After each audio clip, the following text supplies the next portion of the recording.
An all-new 2020 starts right now.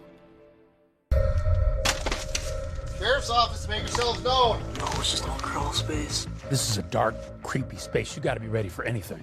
Absolutely. The clock was ticking. We needed to find them. The steepest stairs I've ever seen. The Haldersons are gone. They're missing. Well, what do you mean they're missing?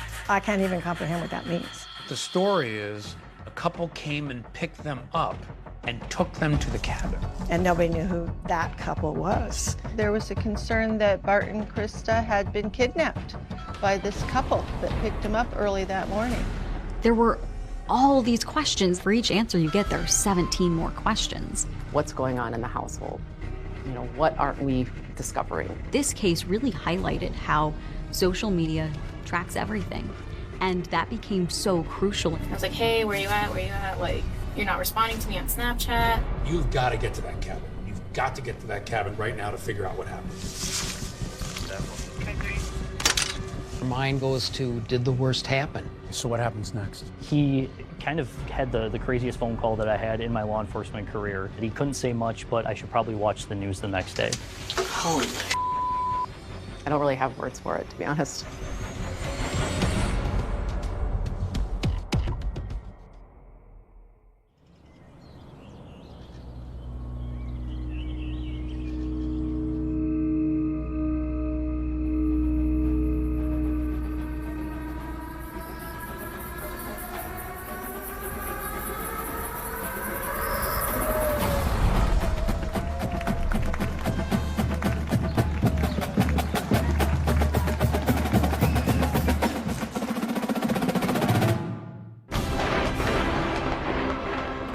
Fourth of July. It's a day when people come together to celebrate our independence and the spirit of America. And that's what you'll see in Madison, Wisconsin. 4th of July celebrations have been going on all weekend, but of course Americans are going all out today. The lakes are really core to the identity of Madison. Just being around water, being around nature is really big to a lot of people here.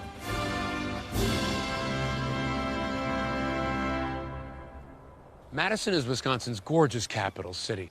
Built on a strip of land connecting Lakes Monona and Mendota, generations of families have come here to lay roots. But as residents of a small town just north of here would come to know, secrets, lies, and betrayal don't stop at these shores.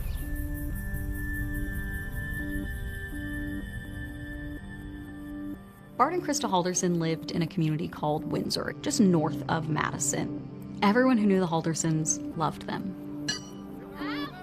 We used to have a horseshoe league.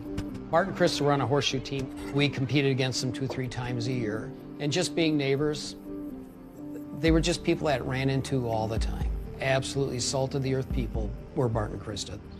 Their house always looked good. It was well manicured, it was well mowed, it was always taken care of. There were competitions in the neighborhood about who had the best lawn and who cared the most about their yards, and Bart cared about his yard. Krista is an administrative assistant for a local auto shop, and Bart is an accountant. Bart and Krista, they weren't rich, but they were comfortable.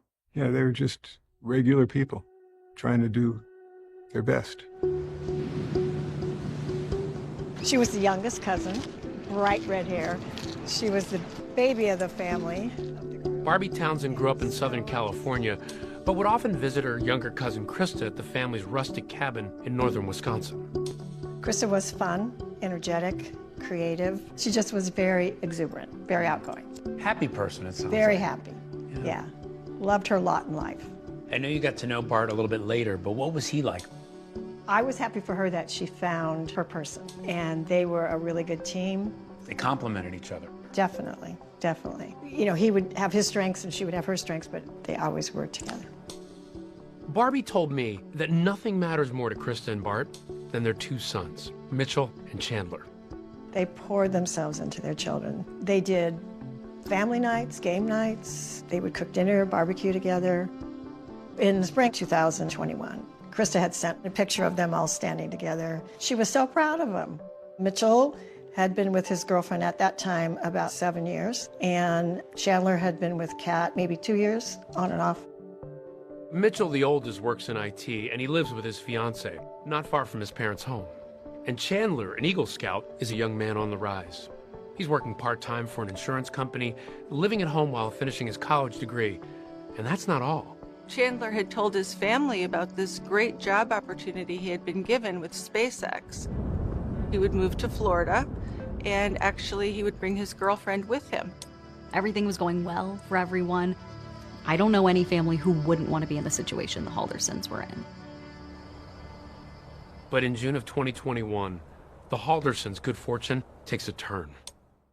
Their eldest son, Mitchell, was diagnosed with diabetes.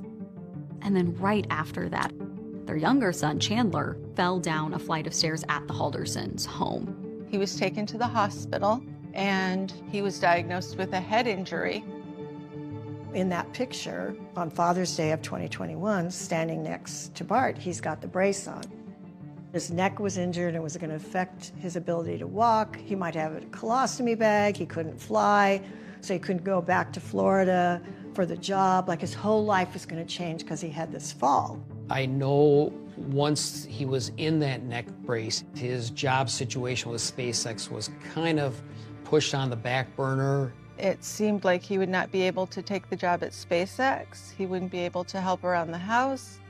He wasn't even able to walk properly. And after that, Chandler required help. His mother would assist him going up and down stairs, would bring him meals. Although Krista doted on her sons in their time of need, she rarely missed a day of work. So on Friday morning, July 2nd, when she fails to show up at her job, co-workers are concerned. Krista was one of these people who was always at work, and she always let people know what her plans were. It's a Friday right before the 4th of July holiday, but she hadn't asked off. She hadn't told anyone she wasn't going to be there. It was really unusual for her to not show up for work. She'd never done it before. She wasn't answering her phone. A co-worker decided to go over to the house and make sure she was okay. When he looked in the garage, both of the Haldersons' cars were there. The Haldersons aren't here. Their cars are here. Where are the Haldersons? Now, the Haldersons have a family cabin they love to go to on weekends. And initially, there's some speculation that this is where Bart and Krista are. But none of the neighbors saw them leave. As far as we know, no one saw the Haldersons that day. They told their neighbors when they were going up to the cabin, who they were going to be with, where they were going to be. So for there to be so many unknowns about what happened that weekend was a little unusual. And when Krista fails to make a medical appointment on Monday, it really raises red flags. She was recovering from some skin cancer, and so this was an important appointment for her. Is it like her to just miss that appointment or not tell anybody she wasn't going to make it? No, Chris is not the person that would just not show up. Everyone who knows her says she wouldn't have missed that appointment. She was planning to be there, and then she wasn't. And that's when people really start to get concerned, because no one knows where Bart and Krista are. All of a sudden, my wife comes in the bedroom and she says, the Haldersons are gone. They're missing. My mind went to the bad spot, like, that is not right. It was just kind of disturbing for somebody that I know that well to suddenly be gone. What's going through your mind? Something's really wrong. I don't know what and why and how, but something's really wrong.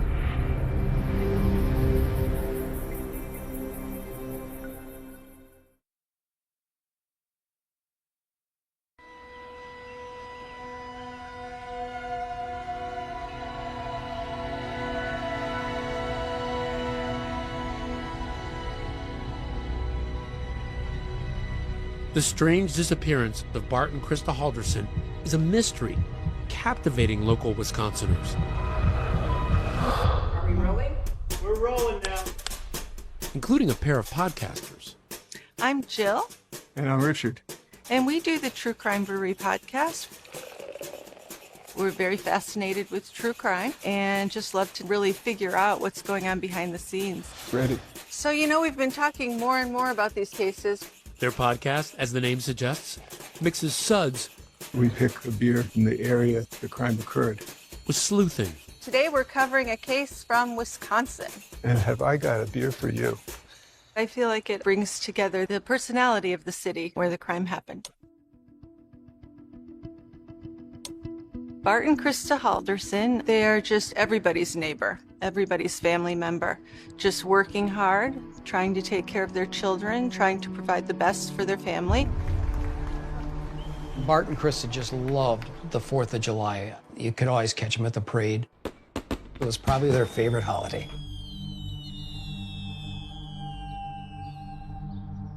But that weekend, in July 2021, strangely, the couple are nowhere to be found. Bart and Krista had not told anyone that they had a plan to go away for 4th of July weekend. There's no explanation forthcoming as to why they're not there. So the only time people heard from Bart and Krista over the 4th of July weekend was when Krista texted Chandler on July 4th. The text to her son Chandler says they arrived at the family cabin 3 hours north. It read, "Made it safely. Love you lots." Their friends learned that she had reached out to him, which made sense. She was a mom who talked to her kids all the time. This is where we hung out and collected rocks and played games. So this is early on. It's my dad, and that's the cabin in the background. And that's Krista right there. This is Krista. I can always tell Krista by that shock of red hair. Fiery red hair. Yeah. And she was the youngest. The cabin has been in Barbie and Krista's family since the 1940s, when it was built by their grandfather. That was like the heart and soul of our extended family. The cabin was our way to get back together and be together. There was no phone, no indoor plumbing, very rustic. Sounds like this was a place where you and Krista really bonded. The cabin was where we would reunite. Chandler had told family members he knew his parents were going to the cabin for the weekend, but he was expecting them home by Tuesday the 6th. Now, Tuesday's come and gone, and the couple seems to have vanished. How did you learn that Bart and Krista were missing? I got an email from my cousin that said, "Please pray, Bart and Krista are missing." And I remember thinking, what do you mean they're missing? I can't even comprehend what that means. And so we started calling cousins, like what's happening? On July 7th, 6 days after Bart and Krista were last seen, Chandler heads to the Dane County Sheriff's Office to report his parents missing. Chandler says, "I haven't seen my parents. We need to start looking for them." Detectives Sabrina Sims and Brian Shunk will lead the investigation, and they meet with Chandler later that day at the Halderson home in Windsor. At that point, you're here just trying to figure out what happened. Yeah, just to ask more follow-up questions and trying to get the timeline of events. His parents left around 5 a.m., basically left without a peep. From everything that you knew about Bart and Krista, was that the kind of thing they do? No, we were learning from friends and family that that's completely out of character for them to not tell people where they were going. Chandler tells detectives that his parents planned to fix a water pump and a fire pit up at the cabin, and that both were damaged in a recent storm. So he says he helped them pack supplies, including a pipe wrench, a hatchet, and gas cans for a chainsaw. He also said that they brought alcohol and cash with them. He mentioned they were maybe going to a casino to go gambling. We learned that it's out of character for them to go gambling and that the Haldersons, especially Bart, was pretty frugal with his money.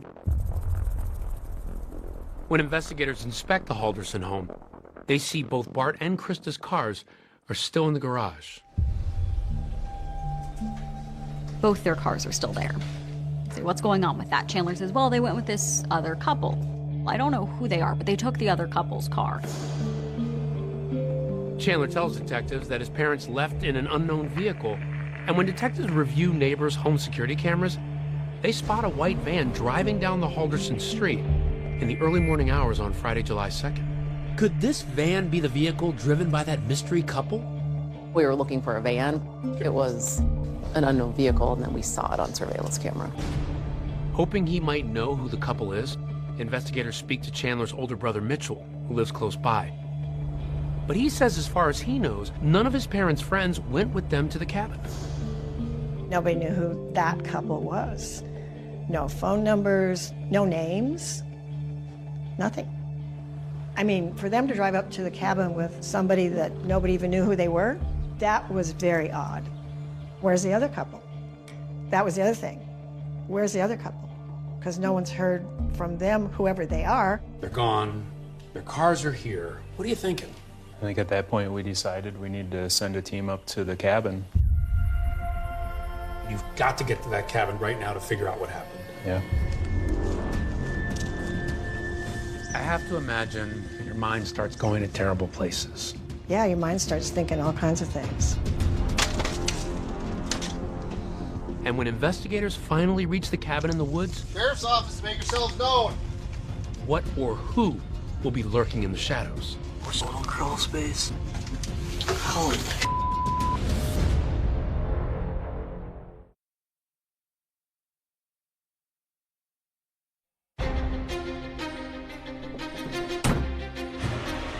I'm Bill Kellner. I'm a member of the Wolf River Fire Department and Rescue in Langlade County, northeast Wisconsin. With all the recreation we've got here, and we've got a big area, people do get turned around, they go missing, and then that's usually then when we get called out.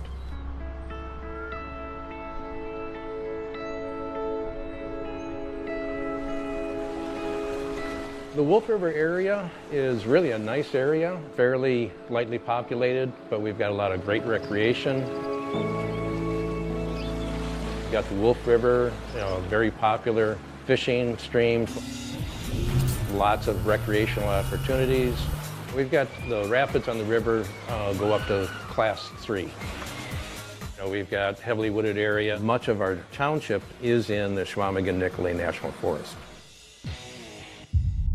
And Wolf River is the area where Bart and Krista Halderson had their family cabin and where they were supposed to spend the 4th of July weekend.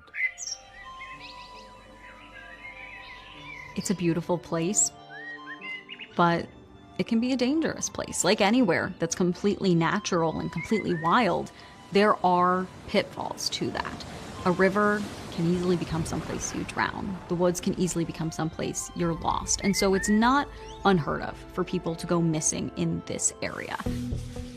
Now, back in July of 21, our chief got a call from one of the Langlade County deputies and said that, we may be needed.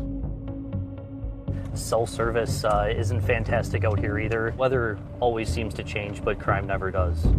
I'm Detective Sergeant Groans with Langlade. On July 8th, I received a call to assist the Dane County Sheriff's Office with a search of the Halderson cabin. As an investigator, I was assigned a body camera, which was activated when we arrived at the property. What's your relation? You're their son. Okay, all right. So this footage we're looking at here, it's recorded by your body camera. That's correct. Okay. And who are you speaking to here? This was Mitchell Halderson and his fiancée. 1 week after his parents mysteriously vanished, Mitchell tells investigators that he's so concerned about his parents' well-being that he and his fiancée make the 3-hour drive north to the cabin. They seemed concerned and also as perplexed as we were about Bart and Krista Halderson's whereabouts. Maybe we could just take a walk around and see. So at that point, we took a walk around the exterior of the property. We noticed that the grass and the weeds had not been kept up. In some places it was waist or even chest high. Did it look like the cabin had been in use? It certainly didn't look like it had been used any time recently. They start walking around, and everything's still locked up. The grass is really tall. What first struck me when they were walking, I was like, that's our cabin. That's our family cabin. Was there a sense of urgency at this point? With the information we had and things not really making sense, our possibilities were dwindling. I was starting to just wonder what we were going to find next. And I was worried they were going to be inside. That's what I thought. Something went horribly wrong. Yeah, that was very disturbing. Sheriff's office, anybody inside? There was a concern that Bart and Krista had been kidnapped by this couple that picked them up early that morning, and something had been done to them by them. Announce your presence, make yourselves known. I think the police were very concerned that they were going to find 2 dead people there. But once inside, despite everyone's worst fears, the cabin appears empty to police. It was dark, so you could tell nobody had been there for a while. Every single indication shows that this cabin has been emptied. The steepest stairs I've ever seen. As Detective Groans makes his way through the cabin, he spots a door to the cellar. So right about here, you draw your gun. Why? Yeah, whenever we go into an unknown space, that's something that we would do just in our own safety. So for an outsider, this is a dark, creepy space. You got to be ready for anything. Absolutely. Small crawl space. Holy. But nothing there either. Nobody inside and nothing looks like it's disturbed. So after searching the cabin, investigators make their way down to the lake to check on the shed. There's all these outbuildings, boathouses and sheds, and all these little tiny buildings that could offer places for people to be. My thought was that Krista was being held in one of those. That's what I thought. Was there any concern that they might have been held captive in a place like this or been held against their will? With the padlocks on the outside, it is something that we definitely considered. They break the padlock on the boathouse, but Bart and Krista are nowhere to be found. I don't know a ton of details about everything that's gone on. Or You're filming Mitchell. What are you hearing from him at this point? Mitchell seemed concerned, and I feel as we went further into the search and we weren't finding any signs of Bart and Krista, his concern became more and more greater as the search of the property continued. He said his brother texted him that they did make it safely. Out of like reading back through stuff, they just said we're going up north. So at this point, for you, this is a mystery, right? This is definitely a mystery. We don't know who Bart and Krista are believed to be with. There are no signs of Bart and Krista being at this property. Do you know, did they have any friends, like they might have gone to their cabin in the area? I have to assume they came up to someone else's cabin, but I don't know who. Really nowhere for us to even suggest looking next at this point. We didn't have anywhere to go. We didn't have a name. We didn't have a vehicle. We didn't have a location. Truly looking for a needle in a 900 square mile haystack. And then the question is, okay, if they're not at the cabin, where are they? There were no bodies, there was no anything. So we didn't know what happened, but of course your mind goes to, did the worst happen? Are Bart and Krista still alive? As investigators and volunteers prepare to scour the county in search of the missing couple, news is spreading about Bart and Krista's disappearance. We have team coverage on these breaking developments. Bart Halderson and his wife Krista have not been seen since July 1st. What happens next? Had the craziest phone call that I had in my law enforcement career. He said that our services were really no longer needed at that point, and then said that he couldn't say much, but I should probably watch the news the next day.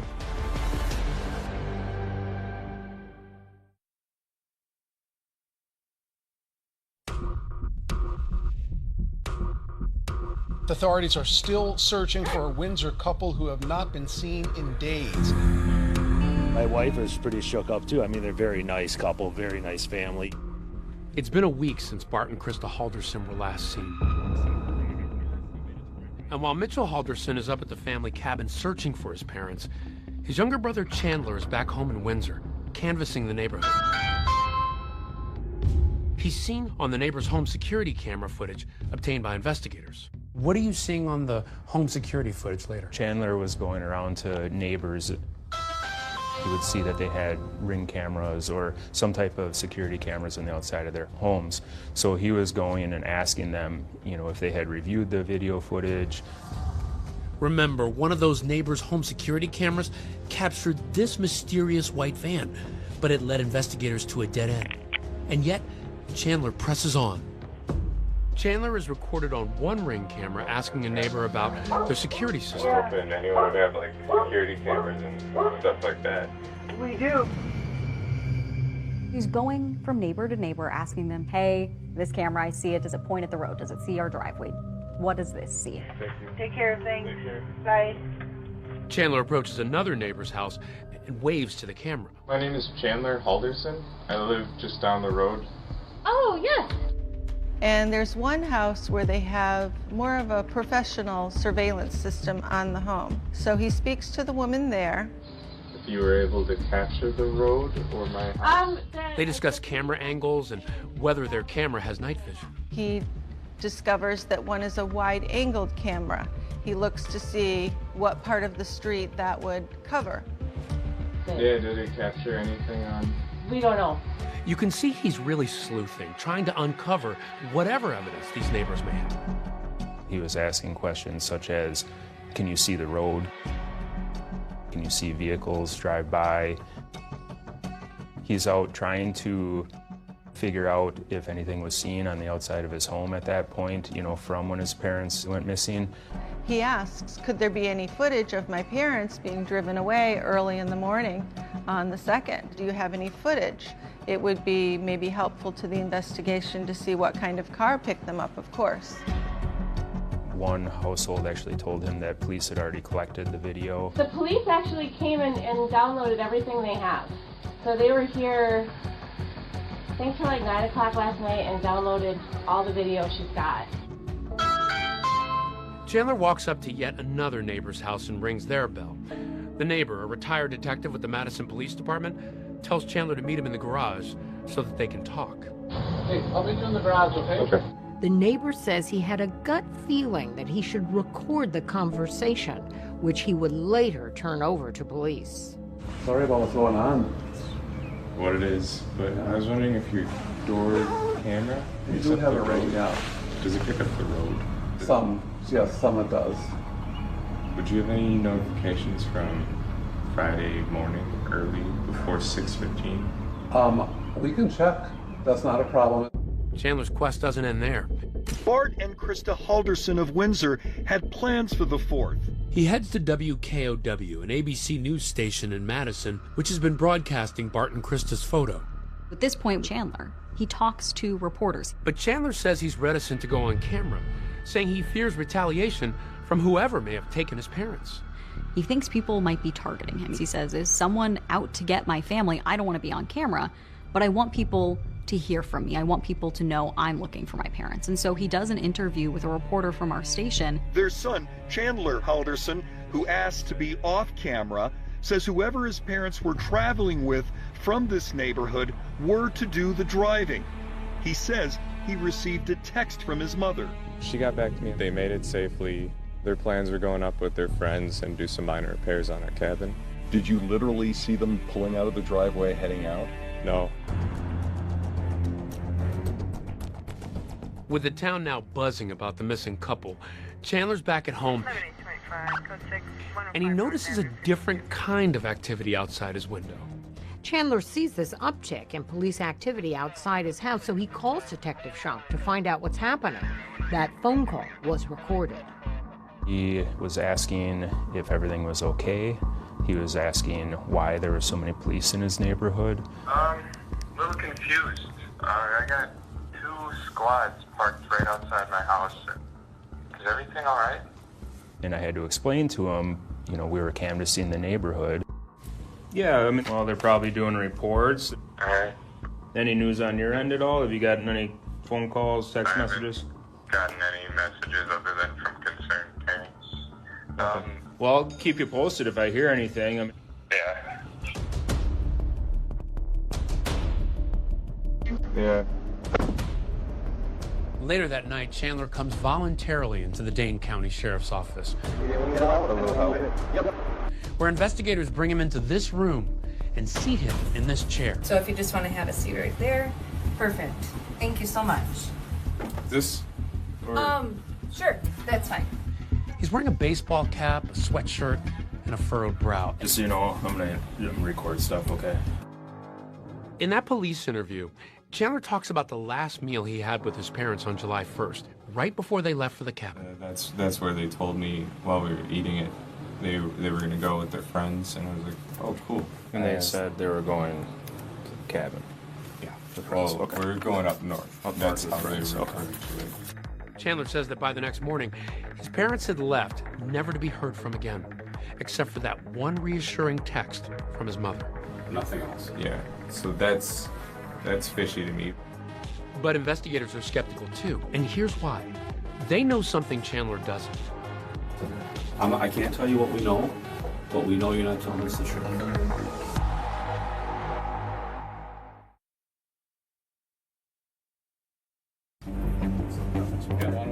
Investigators have asked Chandler Halderson to come in for an interview, and they've also asked for his girlfriend, Kat Melender, to come in as well. Both agree to come in voluntarily, and they're in separate rooms while police act on a new tip that's come to their attention. A farmer in Cottage Grove, a town about 20 miles away from the Halderson home in Windsor, reports a suspicious sighting earlier in the week. that's when they find something that really changes this entire investigation.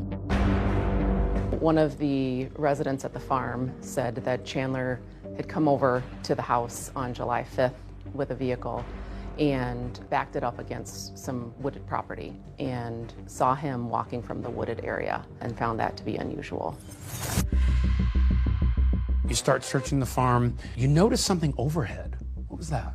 One of the detectives noticed what he believed to be turkey vultures flying around over the wooded portion. What is a turkey vulture? Turkey vultures are large birds that feed off typically dead animals. They're scavengers. What does that trigger in your mind? He said that from his past professional experience, it kind of indicates that, you know, there's something dead in the area. And was this in the area or a similar area where Chandler's car had been parked? Yes. So the detective ended up walking the path that he believed that Chandler was on. They start to look a little bit closer. They go into the woods and then they see a pile that doesn't look normal. There, amidst the matted grass, investigators discover what appears to be the torso of an unidentified male body. It was determined that the individual was shot, dismembered after they were killed. Hidden inside an oil drum near the body, investigators find a pair of scissors, a saw blade, and bolt cutters. But even with this grisly discovery, investigators will have to wait for the medical examiner to confirm that it is indeed Bart Halderson. I mean, things at that point really changed for everybody in the case. So right there, at that moment, this goes from a missing persons case to a homicide. Yes. But here's what else has investigators intrigued. That farm has a link to someone very close to the Haldersons. So the farm in Cottage Grove, it's Chandler's girlfriend's family.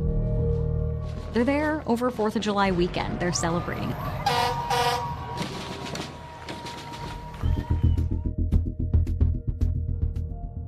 While you have Chandler, you have Kat in another room. Oh, there's a Pooh Bear? All right, you can play with it if you want to. Kat draws a smiley face on a sequin pillow and clutches a Winnie the Pooh bear. A detective offers Kat a cookie to help put her at ease. I can't eat well when I'm nervous, so. Okay. Take a nibble of the cookie. Yeah. Baby steps. There's no chocolate in there. Yeah. Test the water to make sure the police aren't trying to poison me. No, we're not. So tell me about what's happening here. We just wanted to hear her side of the story as she's the one that was closest to Chandler. Talking to Kat Melander, investigators find out that Chandler visited the farm on the 4th of July with her, but the next day he returns to the farm alone, unannounced. No one really knew he was coming. He came there alone. Chandler went to the farm because my mom's fiance lets him walk in the pool because it helps stretch out his legs, make him feel better. Except he wasn't using the pool. Kat's mom and her fiance say they saw his car parked on the property, but no sign of Chandler. Until... When they're in the pool, they look up and they see Chandler now walking. He doesn't have his shirt on. He comes to the pool and says, "Hey, can I get in the pool too?" He was supposed to be there swimming in the family pool because he needed to swim for some therapy he needed to do. He was not swimming. She saw him coming from the wooded area and found that to be unusual. Oh, okay. So what struck her is while he was supposed to maybe be there to swim for his therapy, he was not swimming. Correct. What I find interesting is you ask her, would anybody want to harm the Haldersons? Any friends or relatives that they've been having problems with that you can think of? No? No. I just can't see someone killing them. Like, that's the thing. Like I thought, like, maybe they got into a car accident, like, maybe their car's on the side of the road, like, I even thought, like, maybe that happened and someone took them to the hospital and they're just Jane and John Doe. Like, if someone killed them, it would have to be someone they, like, didn't know. She seems generally like, are you kidding me? No. Not them. What do you make of that? What do you make of her response to whether or not somebody would want to harm them? I think that she's telling an accurate story there, talking to friends and family members. No one would want to hurt the Haldersons. Did you get the sense that she thought that Chandler had anything to do with this? You don't think he had anything to do with his mom and dad being unheard from? No. No. No. All my friends I've talked to, they're like, no, not Chandler, no. Like, that'd be crazy. I just don't see him killing Mr. and Mrs. Halderson. Like, he had SpaceX. Like, why would he jeopardize something he, like, would dream of? I don't think she thought he had anything to do with it. Not even suspicions, not even maybe, just nothing to do with it. Couldn't be Chandler. Now remember, detectives in that interview room haven't told Chandler about any of these discoveries they've made, but that's about to change. How does him not knowing about that human torso affect the way you interview him, the way you talk to him? Hey Chandler, how are you doing? So the way we wanted to interview him initially was to have him lay out the story of what he was telling us from the first night. So I think it's time we start talking about what happened to your parents. Like the truthful version. So at that point, after we let him tell his entire story, we confront him and say that we know more than what he believes. We told him to come clean, basically not using those words, and we told him to tell us the truth. Listen to me. This is the only chance you're gonna have to tell us the truth. Okay? That's when investigators lower the boom on Chandler. This is your chance to tell us why. Okay? I'm not BSing you. Okay? So can we do that? Now, it's time for the really hard questions. There's still another half of this couple that's missing. If this turns out to be Bart's body, where is Krista Halderson? So your mind starts thinking, well, what about Krista? You know, where's she? What happened to her? No one's seen Krista, no one knows where Krista is, but they also haven't found a body. So the question is Krista still alive? If she is, where is she? And this all leads some to be asking, is Chandler covering up for his mom? Could she have had something to do with Bart's disappearance?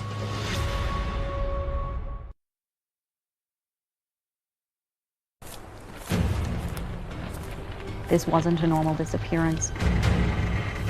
This wasn't a normal homicide. Every new detail made the case stranger. The human remains found Thursday are connected to the missing couple Bart Halderson and Krista Halderson. You have search teams up there, you have dogs. So now, where is Krista? Could it be that she was also involved in Bart's murder? Is she going to be held hostage? Is she being tortured? Time is of the essence. You have to find Krista. Yes. This second time with the search warrant, we have crime scene investigators that are in the home going through everything. We're in the basement. What did you find down here? Down here, we found traces of blood on both sides of the basement. I don't really have words for it, to be honest. I just don't know how somebody could do that to somebody else. Cameras all around. They know that Bart went into that home and never came out. Everything seems so evil. Chilling. Unbelievable.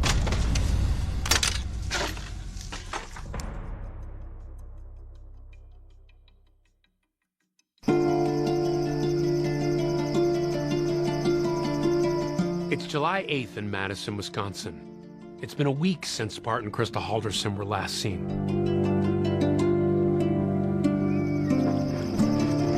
It can really feel warm there in the summer, even when you're not under the microscopic lens of the police. What's going on? Bart and Krista Halderson's youngest son, Chandler, is being interviewed by police, but he hasn't yet been charged in their disappearance. Now, police are playing coy with him. They haven't yet revealed the discovery of a body at that farm in Cottage Grove. Listen, I can't tell you what we know, but we know you're not telling us the truth. We know your parents are no longer with us, okay? And we know the reason why. So far, nothing Chandler's told police has panned out. He told them and everyone else his parents went up to the cabin for the 4th of July weekend with some other couple, and nobody knows who they are. A search of the cabin clearly showed no one recently had been there. You need to tell the truth about what happened and just tell us why it happened. Okay? If something happened, if you were defending yourself, or if you just got fed up with stuff, you need to tell us the truth. Okay? This is your chance to tell us why. Okay? I'm not BSing you. Okay? So can we do that? Okay, they're okay. Lawyer. I'm sorry. Say it again, Chandler. Lawyer. Okay. Chandler asking for a lawyer effectively ends the interview on the spot. Tell me what you're taking from all this as trained investigators who have to question people like this. The first thing that really stood out in my mind is when Detective Hendrickson told Chandler that his parents are no longer with us. We know your parents are no longer with us. Okay, and we know the reason why. There wasn't the huge shock reaction that I believe most people would display. At this point, Chandler's not charged with murder, but he is charged with something else. Tell me about that. Yeah, Chandler was charged with providing false information in a missing persons case. He was telling us that his parents had gone to a cabin up north, when in all reality we found that his parents didn't go anywhere at all.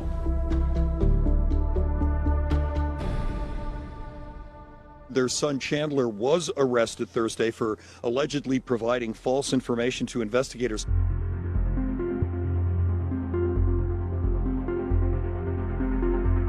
Four days after Chandler's arrest, the autopsy results on the remains found at the farm come back. The Dane County Medical Examiner confirms the human remains found last Thursday are those of 50-year-old Bart Halderson. A preliminary autopsy indicates he was murdered. It was determined that the individual was shot, dismembered after they were killed, and was positively identified as Bart Halderson. Okay, so what did you think when you got those results back? It confirmed our suspicions of who it was, but now we had more evidence that we could charge Chandler with the homicide. When I found out that Bart was dead, it was anger. It was, wow, this is real life. And there was just this big void of Bart being gone and no idea where Krista was. A big question remained in our mind: where's Krista Halderson? So now, where is Krista? Could it be that she was also involved in Bart's murder? There were a few people that I communicated with. Well, maybe Krista's involved. One theory was this an incident where Krista killed her husband, but her son lives with them and he loves his mom. Was he covering for her? Was she responsible?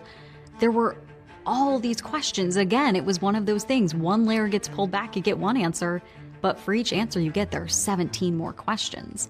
You're asking the question of where's Krista.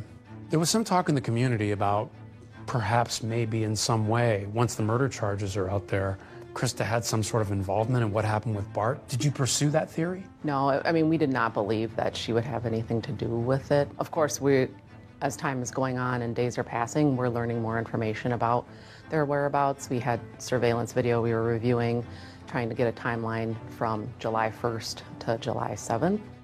And so what we were learning did not suggest that Krista had any involvement at all. Because I knew Krista and I knew her personality, I knew Krista was not involved. It seemed like something you read about, not happening to our family. Somebody else, you read about that, something happening somewhere else to somebody else, and that was happening to our family. What are you thinking there? We had this tiny little hope that she was alive somewhere. Authorities are holding out hope, too, and ask the public for help to somehow find Krista alive. We are optimistic in regards to her whereabouts and where she was at, and we will let the evidence of this investigation tell us otherwise. Perhaps the most troubling question authorities are left with, why? This was a loving family. Why would Chandler, or anyone else for that matter, want either of the Haldersons dead? It didn't seem to add up. I was starting to have that like sinking feeling in my stomach, like something went wrong in the family. I don't know what. Facing at least one murder charge, Chandler is lawyered up and not talking. But someone very close to him is. She had her cell phone back and had found something in her cell phone that she wanted to provide to us. It's from Snapchat. I don't know if you use the app. And you know how Snapchat messages disappear? One of Chandler's didn't.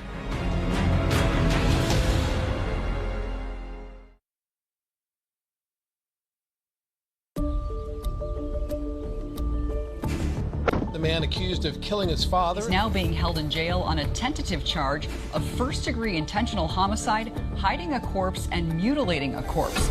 Sheriff's personnel tonight remain at the Halderson home in Windsor. Investigators are leaving no stone unturned in the search for Krista Halderson. But with Chandler now in custody, hope is fading fast. Every minute that passes becomes more crucial. And there was just this big void of Bart being gone and no idea where Krista was. I'm hoping she's alive. A big question remained in our mind: where's Krista Halderson? But things are about to take a dramatic turn. When police first spoke to Chandler's girlfriend, Kat Melander, she voluntarily gave them her cell phone. And on it, they found a vital clue to their investigation. By the time Kat comes in for a second interview, both she and police realize how important it can be. So something you want to tell us right away? She comes to the realization that she didn't tell us everything and that she had something on her phone that could be helpful and valuable to finding the Haldersons. And it wasn't something that she intentionally withheld from us. Tell me what you find on Kat's cell phone. During the review of Kat's cell phone, we found numerous clues and treasures that I don't even know she knew she had. We found all of their message history, and we also found a screenshot of a Snapchat location that she had had. That screenshot saved on Kat's phone shows Chandler's avatar labeled hubby on the banks of the Wisconsin River. Snapchat is a social media app specifically designed to share photos that disappear. Once you open a message, you only have a few seconds to take a screenshot before that picture is gone for good. In 2017, Snapchat added the feature Snap Map, which also lets you share your location with friends in real time. And why did she have him on Snapchat in the first place? They had a time in their relationship where he had cheated on her. She had his location services on for Snapchat. It was an agreement they had. She wanted to be able to know his whereabouts. With her lawyer present and her cell phone in hand, she voluntarily talks police through what she now realizes could be critical evidence, a technological smoking gun. It's from Snapchat. I don't know if you use the app, but that's him by the Wisconsin River off of Gulf Road. Okay. And that's It's got a 8:58 timestamp on it. Okay. in the morning. Sure. And then my phone always tells me what day it is. So it's July 3rd, 8:58 a.m.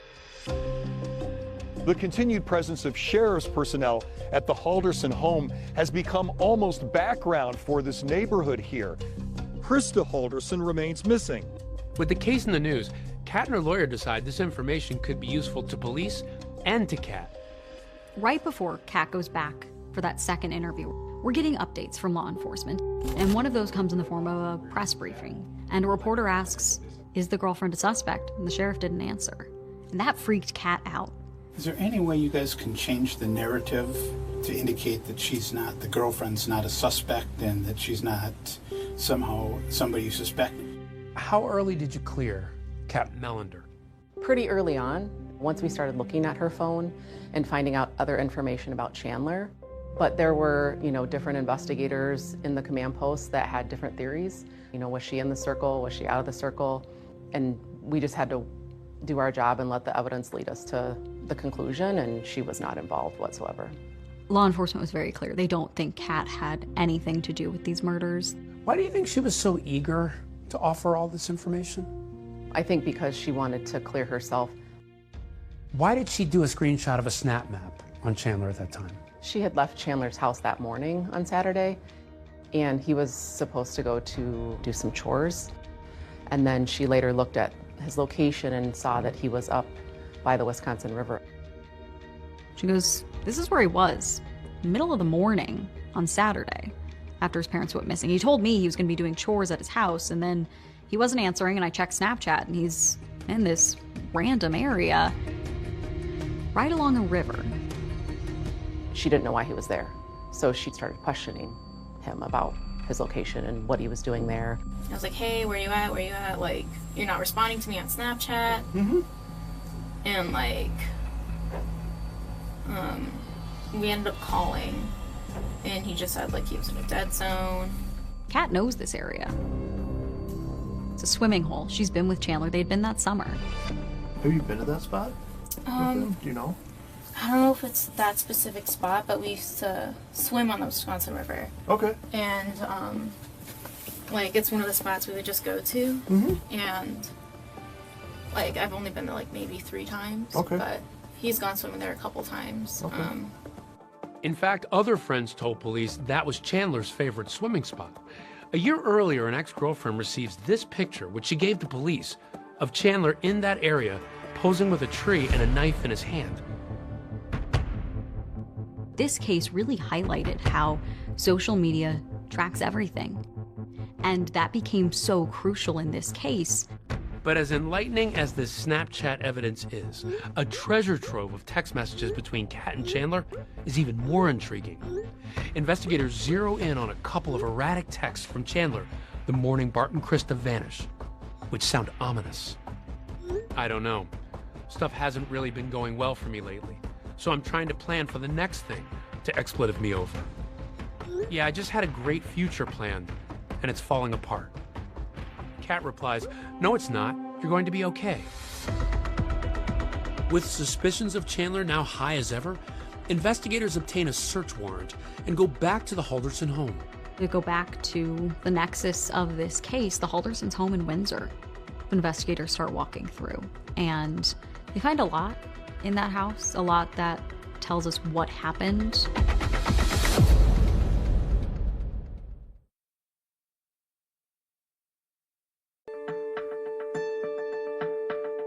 The Dane County Sheriff's Office now considers this to be a homicide investigation. That's because they found the remains of Bart Halderson late last week in a rural area of the town of Cottage Grove. On July 11th, a judge authorizes a search warrant of the Halderson home in Windsor. It's where they were living with Chandler. It was the last place we know Bart and Krista were. So investigators start walking through. Investigators are familiar with the home as they'd been there just a few days earlier. To step back a little bit, this isn't the first time you've been to the house, right? Right. Okay, so what did you do the first time when you were in the house? What did you find? When we were in the house the first night on July 7th, Chandler did walk us around after we interviewed him and showed us what he wanted us to see around the home. As the investigators entered the den on that initial search, they noticed the fireplace looked not quite right. It has a glass front, 4 glass panels, or there's supposed to be 4, but one of them is missing.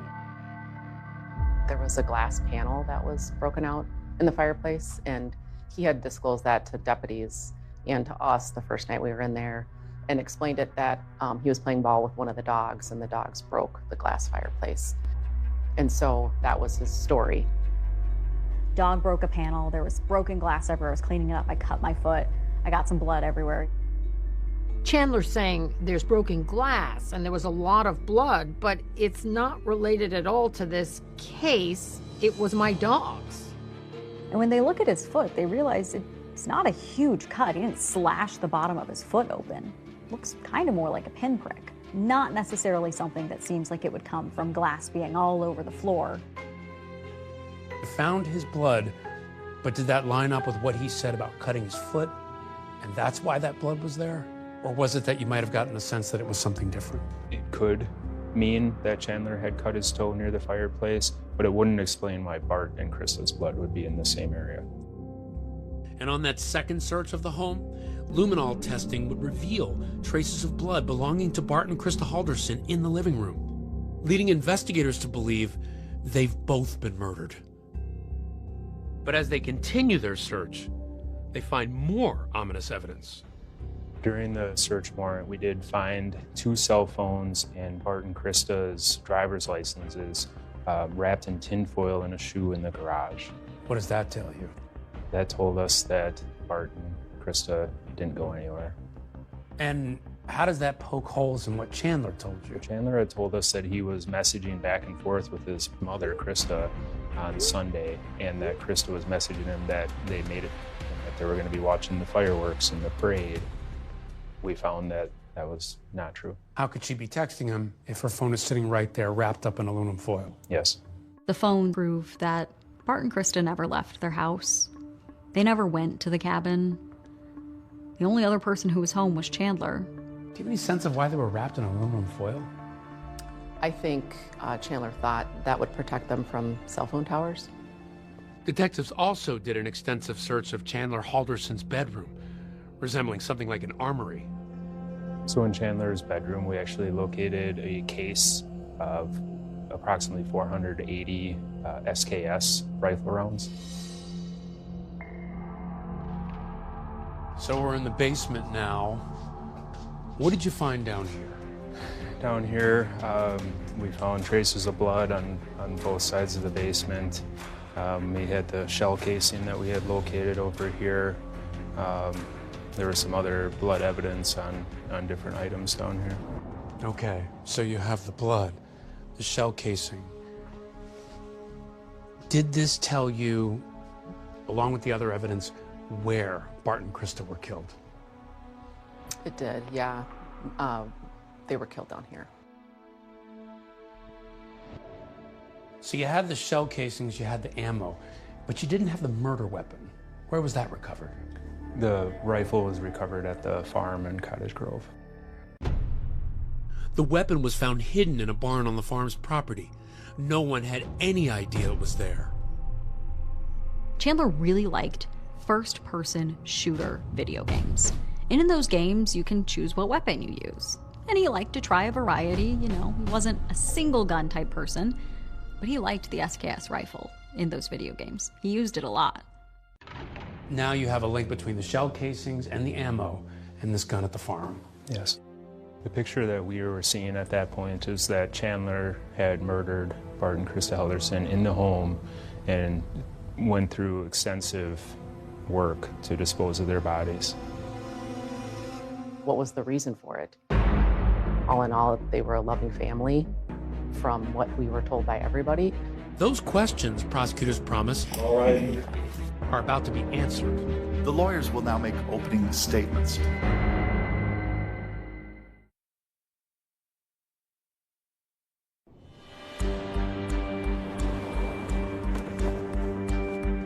Got a GPS on the phone. Go ahead and get it. It's from Snapchat. I don't know if you use that, but that's. You been to that spot? I don't know if it's that specific spot, but we used to swim on the Wisconsin River. Investigators already have the snap map from Chandler Halderson's girlfriend, placing him at the Wisconsin River. But it's a second tip of a random sighting that piques their interest. We had sent a detective up to the Wisconsin River area. One of the neighbors happened to come over to that detective and tell him that she had seen a strange or suspect male in that area the week prior. We arranged for a larger team of detectives to go up to the area, and we wanted to do a land search of that property. They go where Chandler was. It's a dense, vegetative area, wild state land, in between, you know, a road and the river. You have search teams up there, you have dogs. What's going through your mind? We were hopeful that we would find something. Time is of the essence. You have to find Krista. Yes. As they're walking around, some of the people searching start to smell something. And then they walk a little bit further and they see something. What did you find at that location? In close proximity to each other, there were dismembered body parts. The Dane County Medical Examiner's Office, working in partnership with the Wisconsin State Crime Lab, has confirmed the DNA obtained from part of the dismembered human remains as matching 53-year-old Krista Halderson. I was just angered. I was shocked, felt sick to my stomach. I mean, these are honest to goodness friends. It's just so graphic. I don't really have words for it, to be honest. I see you thinking about it, and it's almost brings about some emotion in you. For sure. I just don't know how somebody could do that to somebody else, especially if it's their parents, right? We go to homicides all the time. We go to murders all the time. And a lot of that stuff is in the heat of the moment. This is just a whole nother level of emotion. The location where Krista's remains are found seems familiar to at least one detective, and then it clicks when he sees a unique tree trunk, the same one in that photograph given to police by Chandler's ex, showing Chandler near his favorite swimming spot.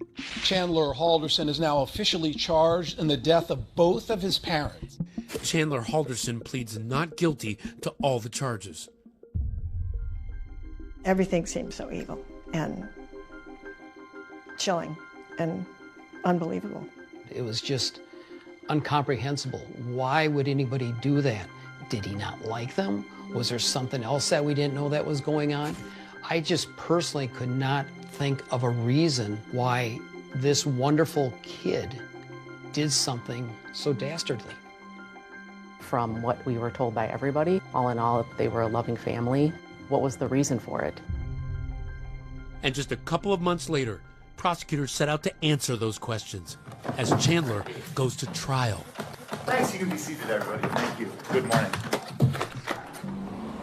The city of Madison, Wisconsin rings in the new year with confetti, cocktails, and a double murder trial.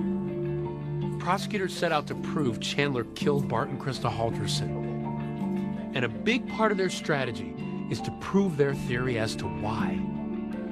Juries always want to understand why someone would commit a murder. Why would you kill your parents? And if prosecutors don't explain it, it's kind of a hole in their case. The lawyers will now make opening statements. Attorney Brown. Thank you. Chandler Halderson murdered his parents, dismembered their bodies, and hid them around southern Wisconsin. How does this happen? How does this kid, with everything in the world going for him, promising new jobs, school, a girlfriend that loves him, willing to move across the country for him, how does this happen? The jury hears about Chandler Halderson's IT degree, studies in renewable energy, a dream job at SpaceX, and a new life with his girlfriend in Florida. He was about to embark on a career that people in the IT field could only dream of.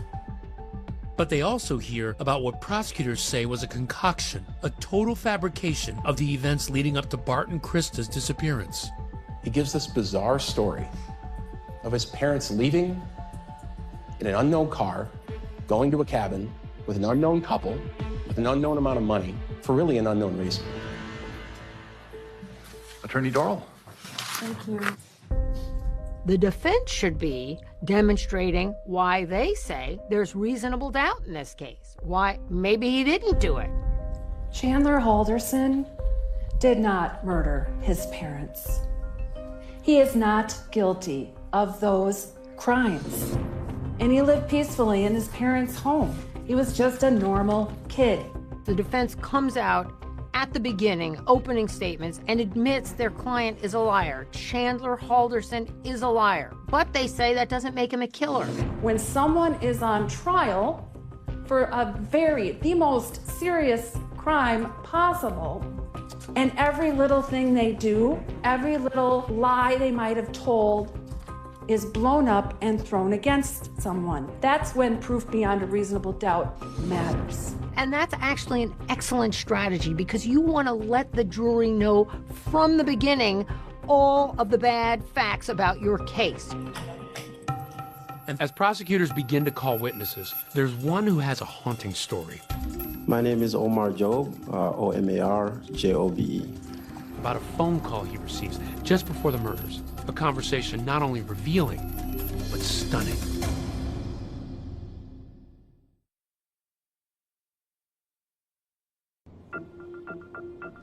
trial continues for Chandler Halderson, who's accused of killing and dismembering his parents Bart and Krista Halderson. Chandler Halderson is on trial for the murder of both his parents. And from jump, prosecutors promised the jury they'd hear the reason why. And in their opening statements, prosecutors told the jury it all started because that promising future Chandler supposedly had was a mirage. Called to the witness stand, Omar Job, a Madison College enrollment officer, who says his phone rang on June 29. It's a call, he says, he won't soon forget. Was that call recorded? Yes. Okay, what's your first name? Chandler, Chandler. Last name is Hald, D as in David, ERSON. It's a normal phone call that we receive every day. This person was trying to request a transcript. Trying to get an appointment scheduled to meet with somebody to mainly just get a copy of the transcript. On this call, Job is hearing a complaint from Chandler that for months now, he hasn't received his college transcripts. Okay, so it looks like you owe a balance. So that's why you can't request it. Hello? The jury listens as Omar Job then tries to confirm what classes Chandler is taking. You were taking IT classes, right? I don't see that you were in a program. But prior to the IT, there was a solar program too. Yeah, but I don't see that. The IT degree is in there, right? No, those are just classes. I found that Chandler was taking classes at Madison College for a couple of semesters, and then he stopped. But here's the thing about that phone call. It's not at all what it appears to be. At that time, it didn't register in my mind. On the other line, it is a Halderson, but it's not Chandler. It's actually Bart Halderson pretending to be his son. Prosecutors play it during trial. The jury got to hear what Bart sounded like as he figured out his son was lying to him. Bart has been trying unsuccessfully for months to get the transcripts from Chandler, and he was beginning to get suspicious. According to prosecutors, the phone call was a ruse by Bart to see if his son was actually enrolled in college, and it turns out he wasn't. He failed out. Prosecutors also allege that Chandler had set up fake email accounts in an attempt to deceive his father about why his transcripts weren't coming. Chandler was looping Bart in on some of these emails with Madison College, just trying to show Bart that this is why I'm not getting my transcripts. But the problem is, according to detectives, they're fake too. He asked me 2 people's names that work in advising because they were trying to set up something with them. Do you have an Alyssa Brandt that works in that area or anywhere in the campus?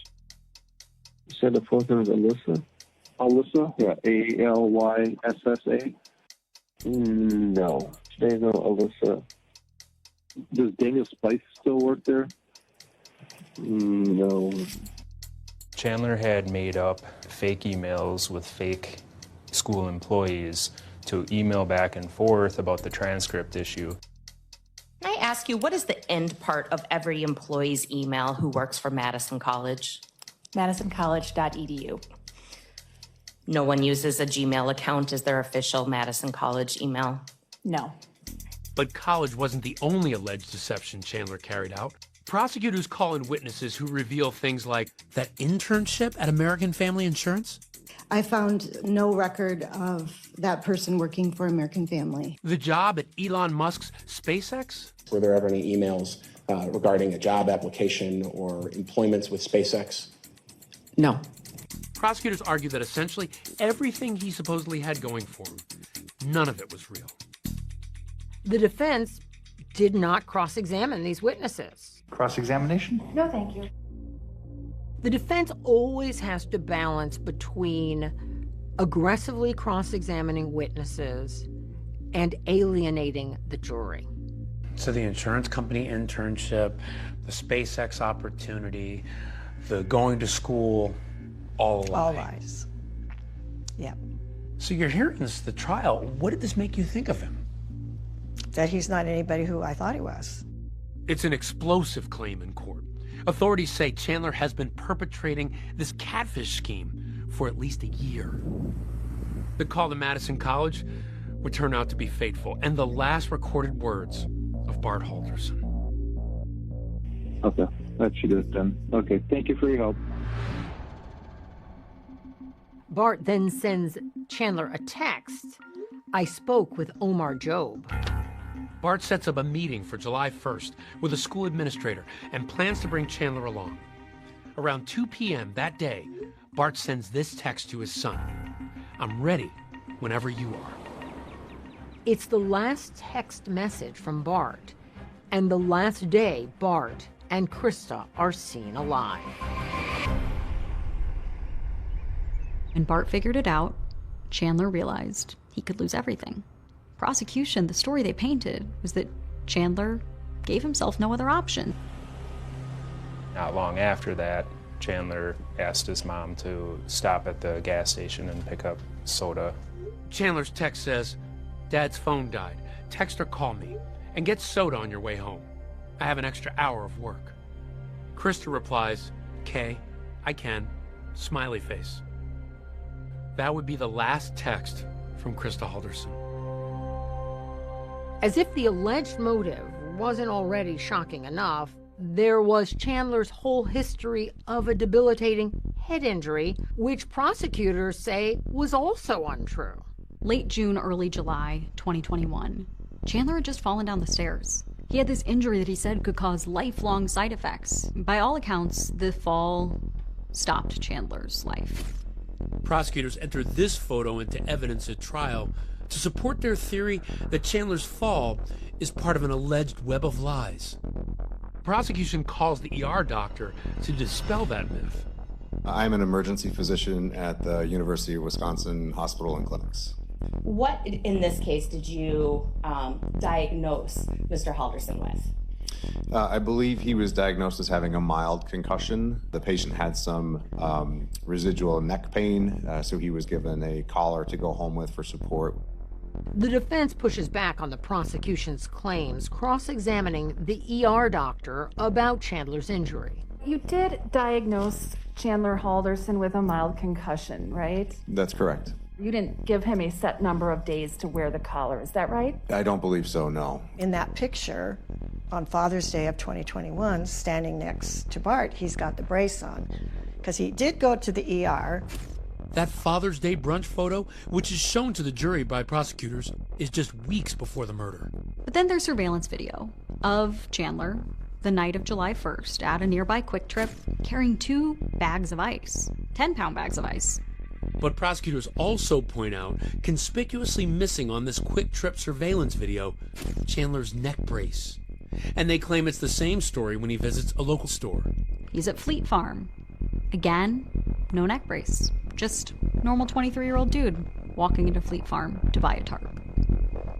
And that tarp, prosecutors say, is part of what Chandler used to dispose of his parents' remains. The prosecution calls one last star witness, Chandler's ex-girlfriend, Kat Melander, who testifies about the impact of sharing the Snap Map discovery on her phone. Why was it important to you to cooperate at that time? Because I just believed his parents were missing. And I just want them to be found. And later, she recalls something else she noticed during the initial search for Bart and Krista. When you first go in the house that day, did you notice anything off? There was a smoky smell. That smoky smell, a neighbor's security camera, and a flickering light are about to reveal another dark secret inside the home. It turns out, prosecutors say, Chandler has one more big thing to hide.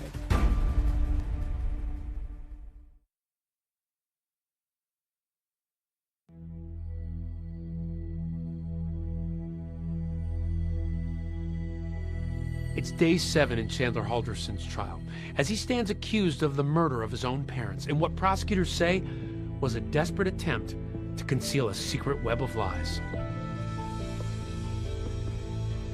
But what the jury hears next is some of the most disturbing evidence yet.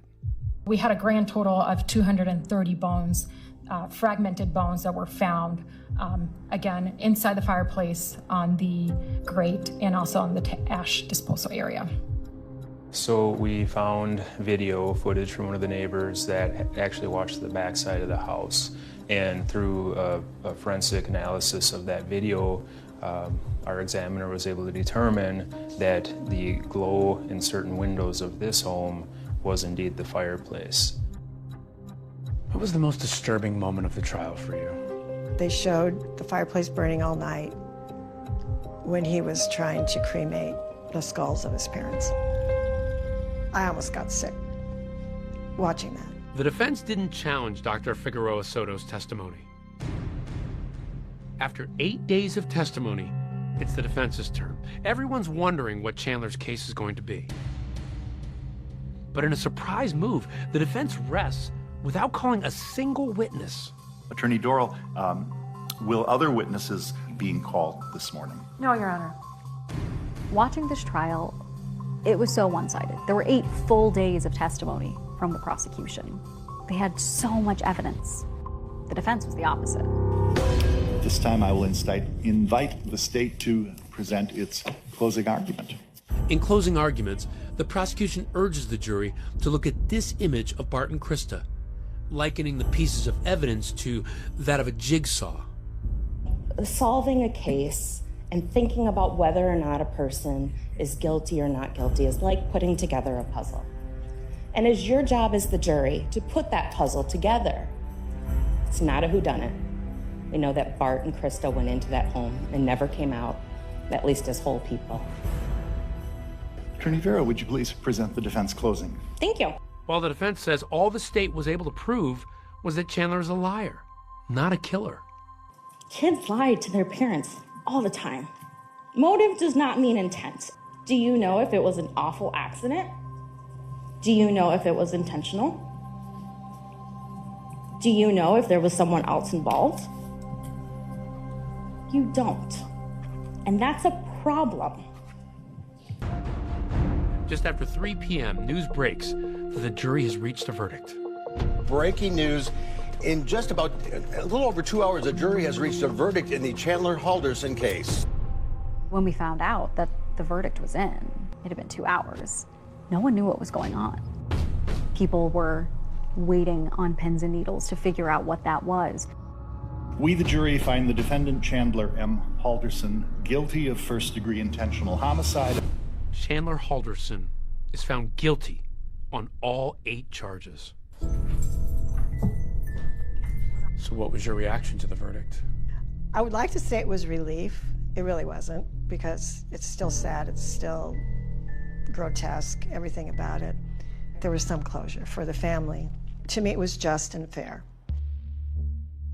In March of 2022, at sentencing, Chandler breaks his silence for the first time. Your Honor, I want to take this opportunity to state my intent to appeal my convictions. If there are any lawyers listening and willing to take on my appeal, take a moment to please reach out to me. It's not that I do not have feelings. It's that I was warned to not show them due to the scrutiny of this case. Thank you. No remorse, no empathy, no love to his parents. Chandler is sentenced to life in prison without the possibility of parole, still leaving his family and friends with far more questions than answers as to why he murdered his mother and father. The Haldersons and I were friends for about 25, 26 years. And there was never a cross word. They were just good people. If there were more Bart and Kristas in the world, it would be a better world.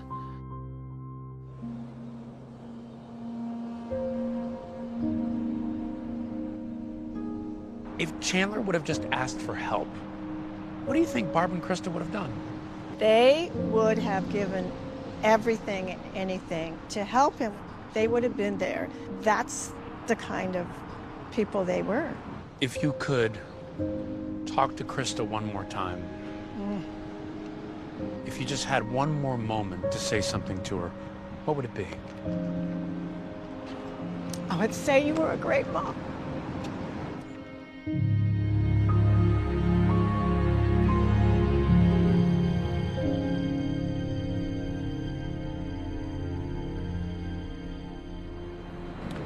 wonderful mom being remembered by her family right here tonight, and this is a murder that still leaves so many unanswered questions. In April of 2023, 2 of Chandler's convictions for hiding his parents' remains were vacated. His other convictions and his sentence, though, still stand, while his case remains pending in the Court of Appeals. That's our program for tonight. I'm Deborah Roberts. And I'm David Muir from all of us here at 2020 and ABC News. Good night.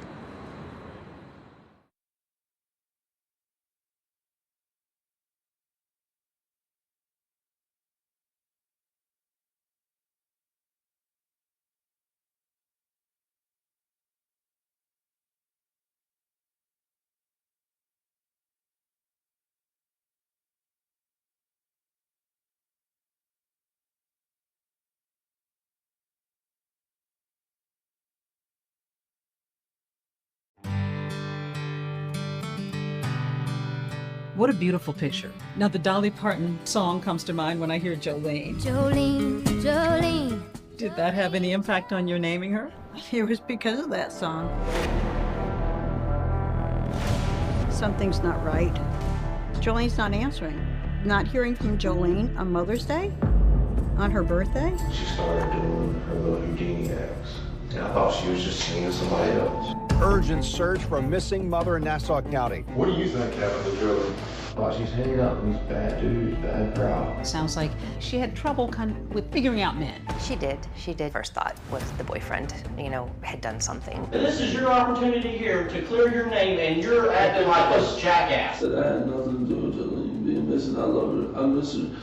At some point, Jolene confides in you some thoughts, some suspicions. It is the actual moment where we perceived we are looking at something more sinister. Who is that figure that walks across in the darkness? You could see them walk around the building just as I did, and then they go ahead and enter the building. No one had any idea how truly unhinged that she was. When I saw the video, hair on the back of my neck stand up moment.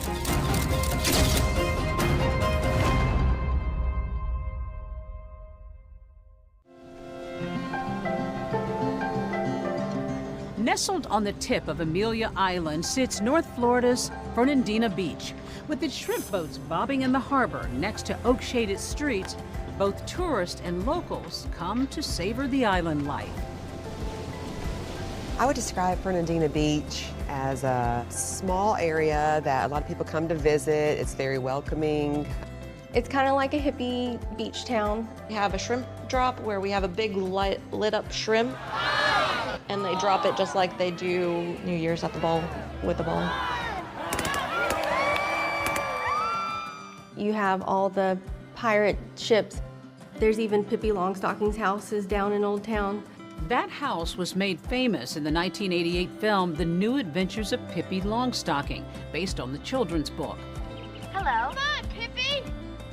Our crime rate in Nassau County is very low when you compare to our surrounding areas.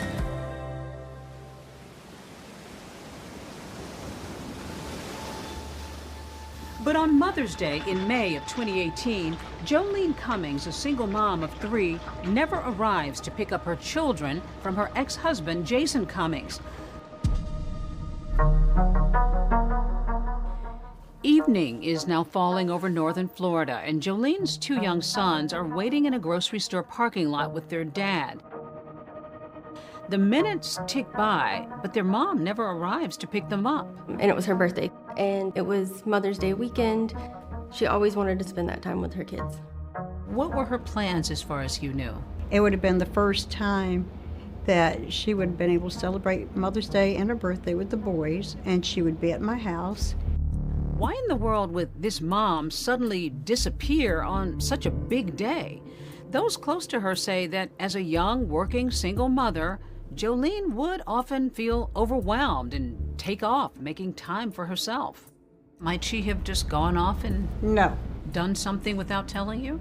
Has Jolene gone off in the past? Oh, yes. Have I been able to contact her? Yes. Did you have a feeling? Yeah, not hearing from Jolene on Mother's Day, on her birthday. Yes, I had this gut-wrenching feeling all day. And I told my husband, I need to call this in. He said, no, Aunt, wait till tomorrow. So at 8 o'clock on Monday morning, I called. 8:08 a.m., Ann Johnson contacted the sheriff's office and reported that her adult daughter, Jolene Cummings, was missing. She stated that no one had heard from Jolene for at least 2 days. I was named the lead investigator on this case. It was urgent to me from the start. While it's certainly not uncommon for an adult to, go missing or take off for a couple of days, there were some things that really concerned Miss Johnson about it. Her daughter would have spent Saturday at the Tangles hair salon where she had worked for 6 years. So Tangles is a salon that's right on the edge of Yulee and Fernandina Beach. It's in a shopping center. There are multiple chairs, multiple stylists working there, day in and day out. Hi, ladies. Hey. Hey. I'm Deborah. I'm Brittany. Brittany, nice to meet you. I'm Jill. Hey, Jill. Nice to meet you. She was my hairdresser. That's how we met. Somebody said that she was kind of a hairapist. Yeah. Like a therapist, but doing hair. Yeah, absolutely, because she would always give you the best advice. Now, what was she like as a mom? Because on the one hand, she had this creative career, but then she was also a pretty young mom. She was there to support them. I think she grew up and she didn't get to do the things that other kids got to do sometimes. So she really wanted to make sure her daughter did everything that she didn't get to do. Those boys and her daughter were just the love of her life. The place that she was living in was my brother-in-law's. It wasn't the best, but she was saving to move.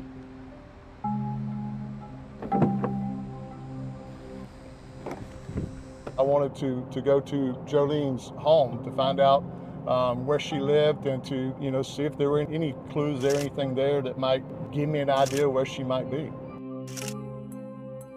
Jolene's stepfather gave me access to the home. When I went inside, there were cabinets that were hanging by one hinge. It appeared as if somebody had actually punched and kicked holes in the wall. This evidence was very worrisome for a person who's gone missing.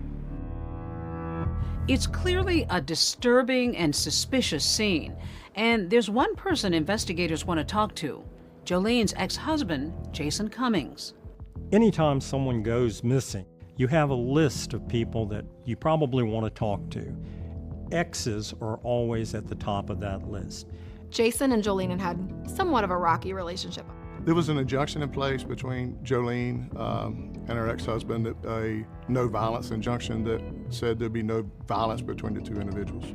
Jason he made it obvious that it was contentious about custody of kids, that the court had not decided yet. Texts between the former couple reveal a volatile relationship, with Jolene once writing, "These kids have seen and heard enough," and Jason responding, "See you in court, Jolene." And in another text, Jason writes, "I hate you, and tomorrow you will hate me. I promise that." They still had an amicable relationship. They worked together for the love of the children.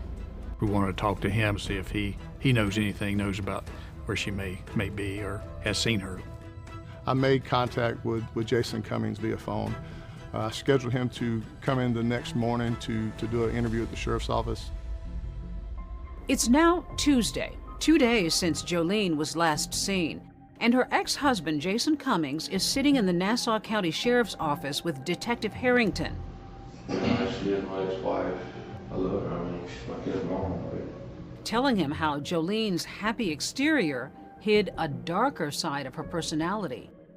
She's angry most of the time, but she's also happy as she's the type of woman that wouldn't let you know. You could see it on her face, but she wouldn't tell you what was bothering her.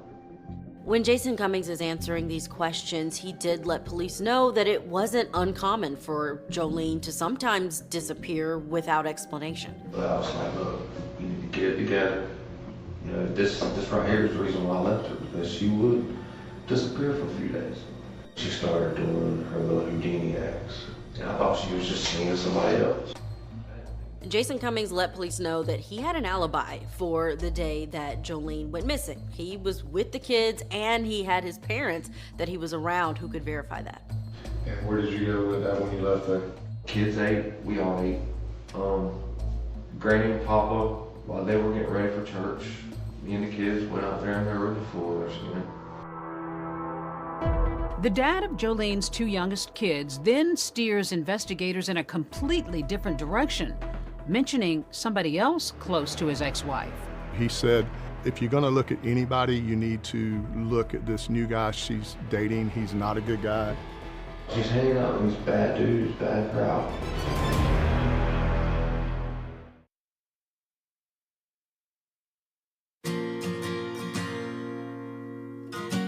Now, the Dolly Parton song comes to mind when I hear Jolene. Did that have any impact on your naming her? Yeah, it was because of that song. Jolene, Jolene, Jolene. Dolly Parton's song is Jolene. And I found the Joleen, which meant pretty. That fit her because when she was born, she had the eyes of green and her hair was auburn. And eyes of emerald green. Urgent search for a missing mother in Nassau County. Our Julia Janae is live at the state attorney's office. At the time of Jolene Cummings' disappearance, I was an investigative reporter for First Coast News, the ABC affiliate there in Jacksonville. The mother of Jolene Cummings, who said she's heartbroken. We will continue to search for Jolene.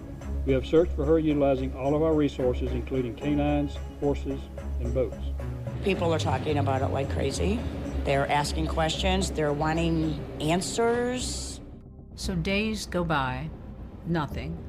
What are you thinking?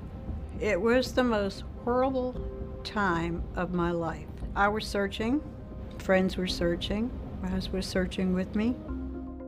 Constant alerts on the news and that she was being searched for. People were asked to keep an eye out for Jolene's vehicle. Those with any information about where Cummings is urged to call the Nassau County Sheriff's Office. What did you think? I just stopped. I was frozen. I didn't know what to think. And I thought that this can't be, this is not my Jolene. This has to be somebody else. And then I went online to look it up, and sure enough, it was her picture, and I just had a sinking feeling. Now, detectives are ready to interview their very first person of interest, and that would be Jolene's ex-husband, Jason Cummings. These two had a volatile relationship. What do you think happened to Jolene? Me personally, I hope that she's don't want to be found, and now she's got all this attention on her. She's probably scared. Is that your hope or is that your thought? What is my hope? But while he's in the hot seat, Cummings tells Detective Harrington that he should be looking at another Jason in Jolene's life. I just know his first name's Jason. I've never met him. I got text messages from other people saying he's bad news. When I asked him about, why he was so concerned about this person, he just said that he had a criminal history. He was very concerned about Jolene and more specifically being around a type of person like that. And I'm hoping she'll pop up any minute and say, hey, you're here. I hope we're spending a lot of time for, no reason. She's hanging out with these bad dudes, bad crowd. She shouldn't be doing this crap. After police completed their questioning, I appreciate it. Jason Cummings was able to leave the Nassau County Sheriff's Office. After checking out Jason Cummings' alibis, he was cleared of any wrongdoing.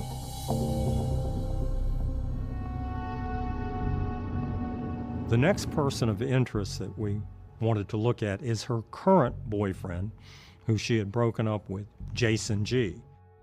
When Jolene had gone missing, I had heard that she had had a boyfriend who was not the best of news.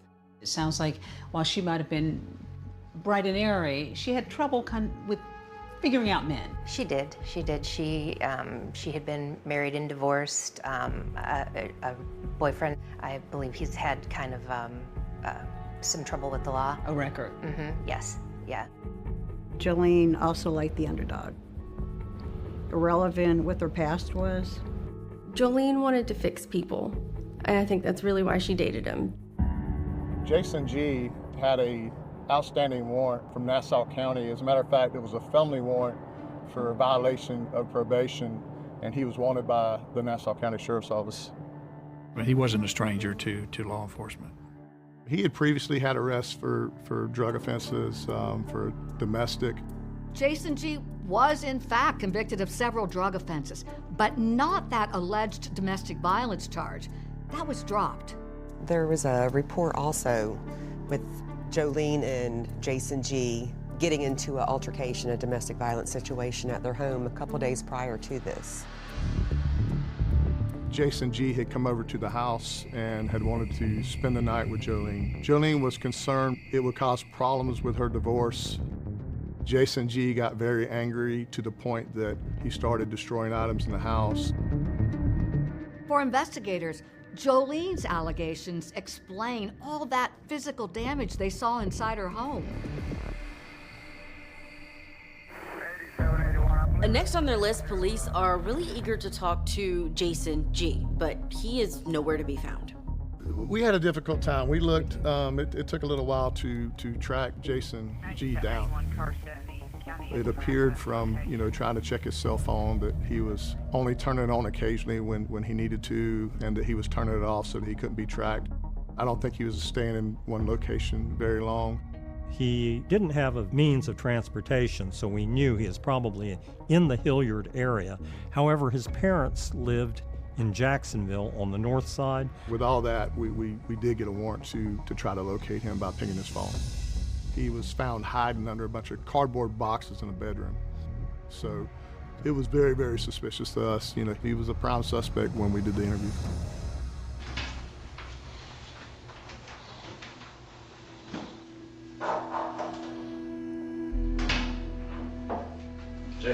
When the interrogation of Jason G. starts, it begins with the detective keeping his tone pretty calm, his demeanor pretty calm. Can we go just kind of back to the beginning and tell me, how you guys got together, where you met? That's a little over a year ago. We went to school together and didn't ever know each other, but I went over to a party and we just got together and just clicked.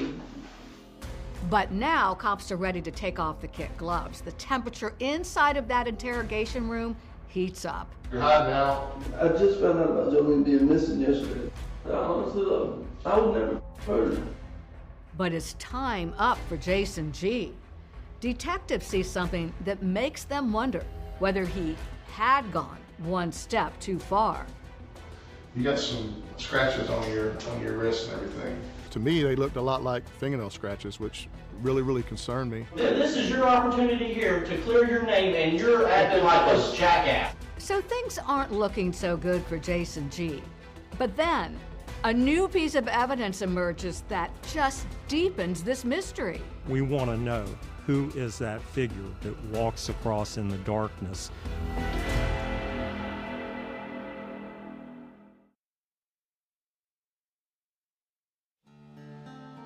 Mother of three, Jolene Cummings, has seemingly vanished from her North Florida town, setting off alarm bells within the small community.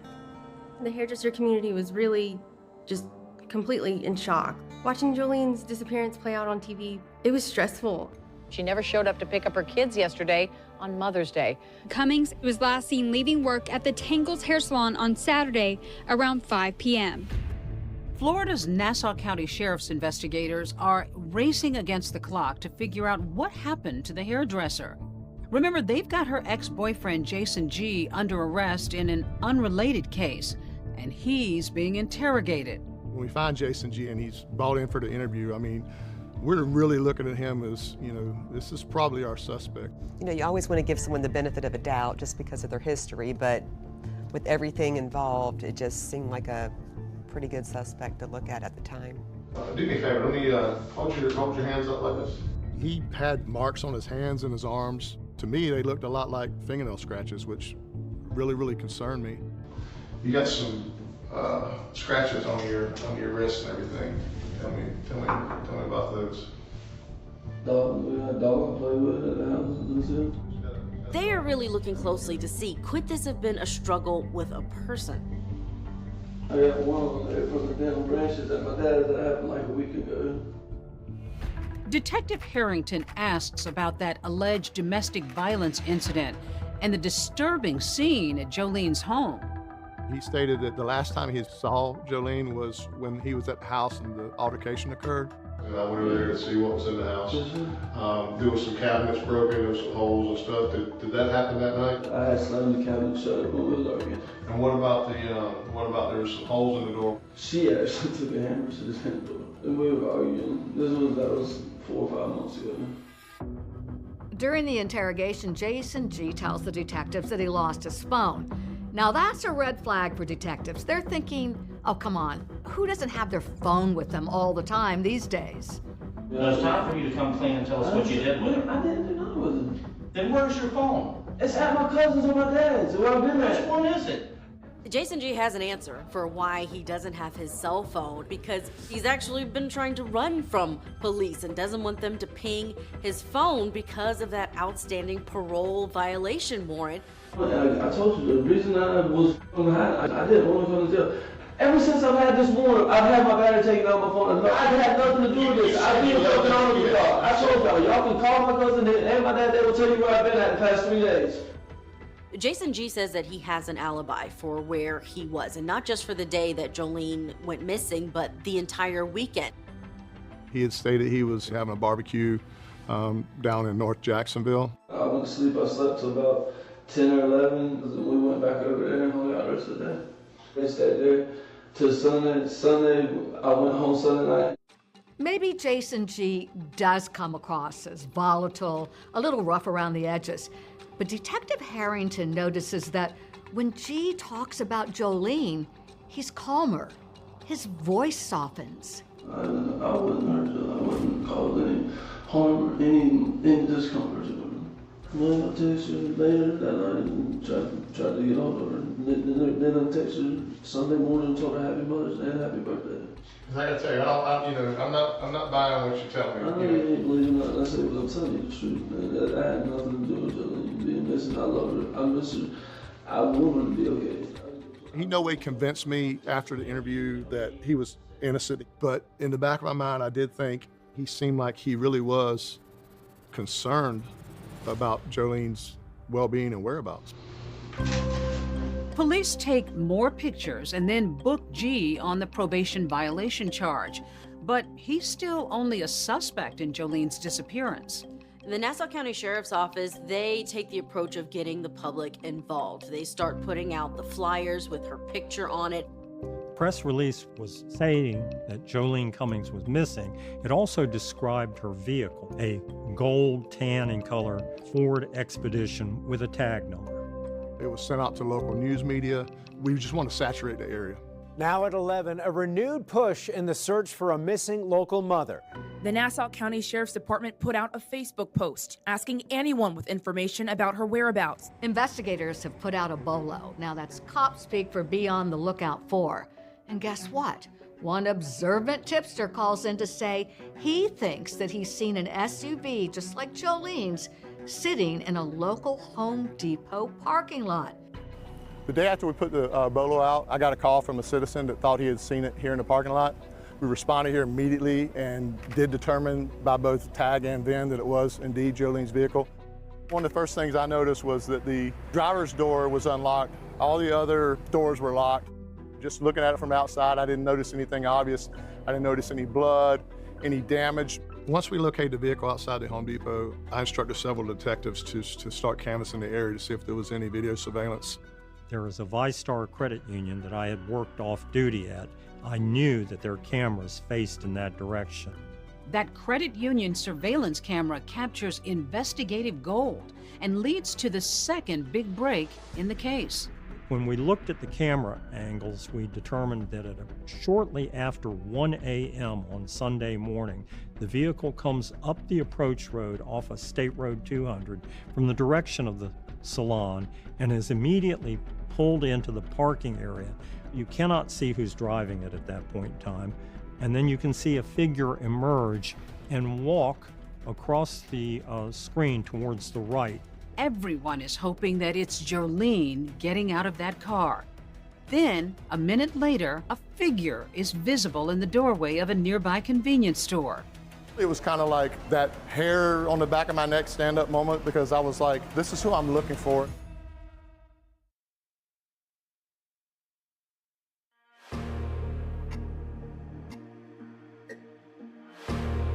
Hairdresser and mom Jolene Cummings has been missing for 3 days now, and Florida's Nassau County Sheriff's detectives are working several leads. One of them is Jolene's ex-boyfriend, Jason G., who tells police he's got an alibi. He says he was at a barbecue all weekend. Jason told us where he had been and who he had been with, but his story checked out. He ultimately was cleared. Now that Jolene's former boyfriend and her ex-husband are cleared, they're out of the picture, police are laser focused on that Home Depot parking lot footage. It's the shadowy image, a person emerging from the area near Jolene's SUV. We want to know, who is that figure that walks across in the darkness? Once Jolene's vehicle is discovered, police look through it to see if there are any clues as to her whereabouts. Breaking developments in the case of a missing Nassau County mother last seen on Saturday when she left her job at a hair salon. Today, her vehicle found in the parking lot of a Home Depot. Earlier that day, investigators visited Jolene's workplace, Tangle Salon, where one of her co-workers, they've been told, was the last person to see Jolene the night before Mother's Day. You always want to know, in a missing persons case, the last person to see the victim, and that was an individual, a co-worker by the name of Jennifer Seibert. Jennifer Seibert had been working at the Tangle's hair salon for a couple of months. Jennifer Seibert did come with this air of mystery. And they didn't have a whole lot of background information on her other than what was on her application. What did you know of her? I didn't know anything of her. She was just a newcomer. Now, the very moment that investigators arrive at the salon to ask questions, Jennifer Seibert pulls up into the parking lot for her shift. But then, she does something rather suspicious. When Miss Seibert learned that there was a detective there at the business, she immediately leaves the parking lot and does not come back and go to work.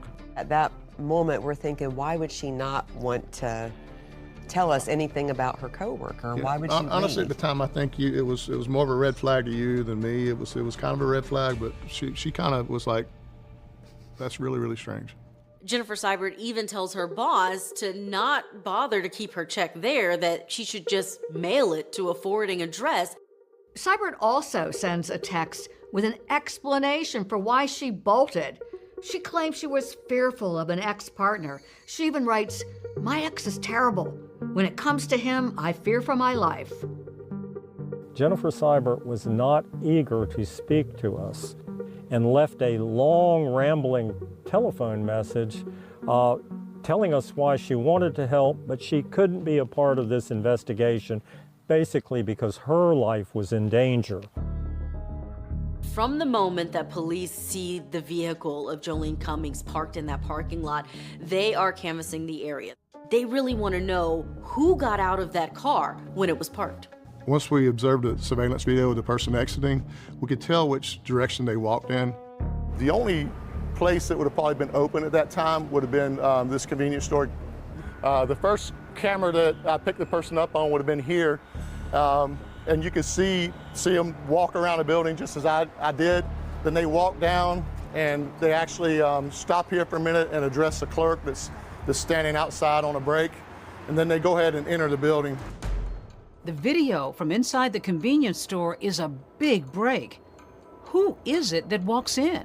When I saw that, it was kind of like that hair on the back of my neck stand-up moment, because I was like, this is who I'm looking for. The person who walks through the front door is Jennifer Seibert. And she's dressed in all black, she's got on combat boots, and she seems really chatty with the attendant while she's there. I conducted an interview with a store employee who was working there as well. There was a female that came into the store the other night, right here. Yes, she said something about how she was out with a couple of friends drinking. When I tried to go back inside to go back to working, she wanted me to stay around. He said that she was acting as if she was nervous or scared about something. She asked him to call a taxi cab for her. We were able to capture a video surveillance that actually shows the taxi cab pull up. It pulls into a spot just over here in front of the store. You could see her enter the vehicle in the front passenger seat, and you could see the cab pull away. We were able to not only determine who the cab driver was, but interview him. What do you recall about that person? She was dressed in like a black workout outfit. She had black hair, had it up in a bun on her head. She didn't appear to have a purse or anything like that. What stood out to me and the cab driver was that Jennifer Seibert had stated that she had been out with friends that didn't have enough money for gas, but yet she had prepaid for the cab ride on a credit card. I found that kind of odd because if a person's prepaying $20 on a credit card, they should be able to give somebody $5 worth of gas and get a ride. The location that the cab driver was asked to take Jennifer Seibert was of interest to detectives because it wasn't exactly where she worked, the Tangle Salon, but it was in the same shopping center. He dropped her off by a small black vehicle, which we knew that was what Jennifer Seibert owned and drove every day to work. At that point in time, our number one priority is to find Jennifer Seibert, who is now purposely evading us. But there's just one major problem. Police can't find Seibert. The address on her Tangle's job application isn't even real. I went to that location, and what I discovered is that it is a non-existent address. It's a fake address. This is the fake address that Jennifer Seibert has given in her application for employment. Just nothing here. There's no residences, nothing. And it became apparent to me that this was something amiss. Where is Jennifer Seibert? Investigators race to find her. Will they also find Jolene?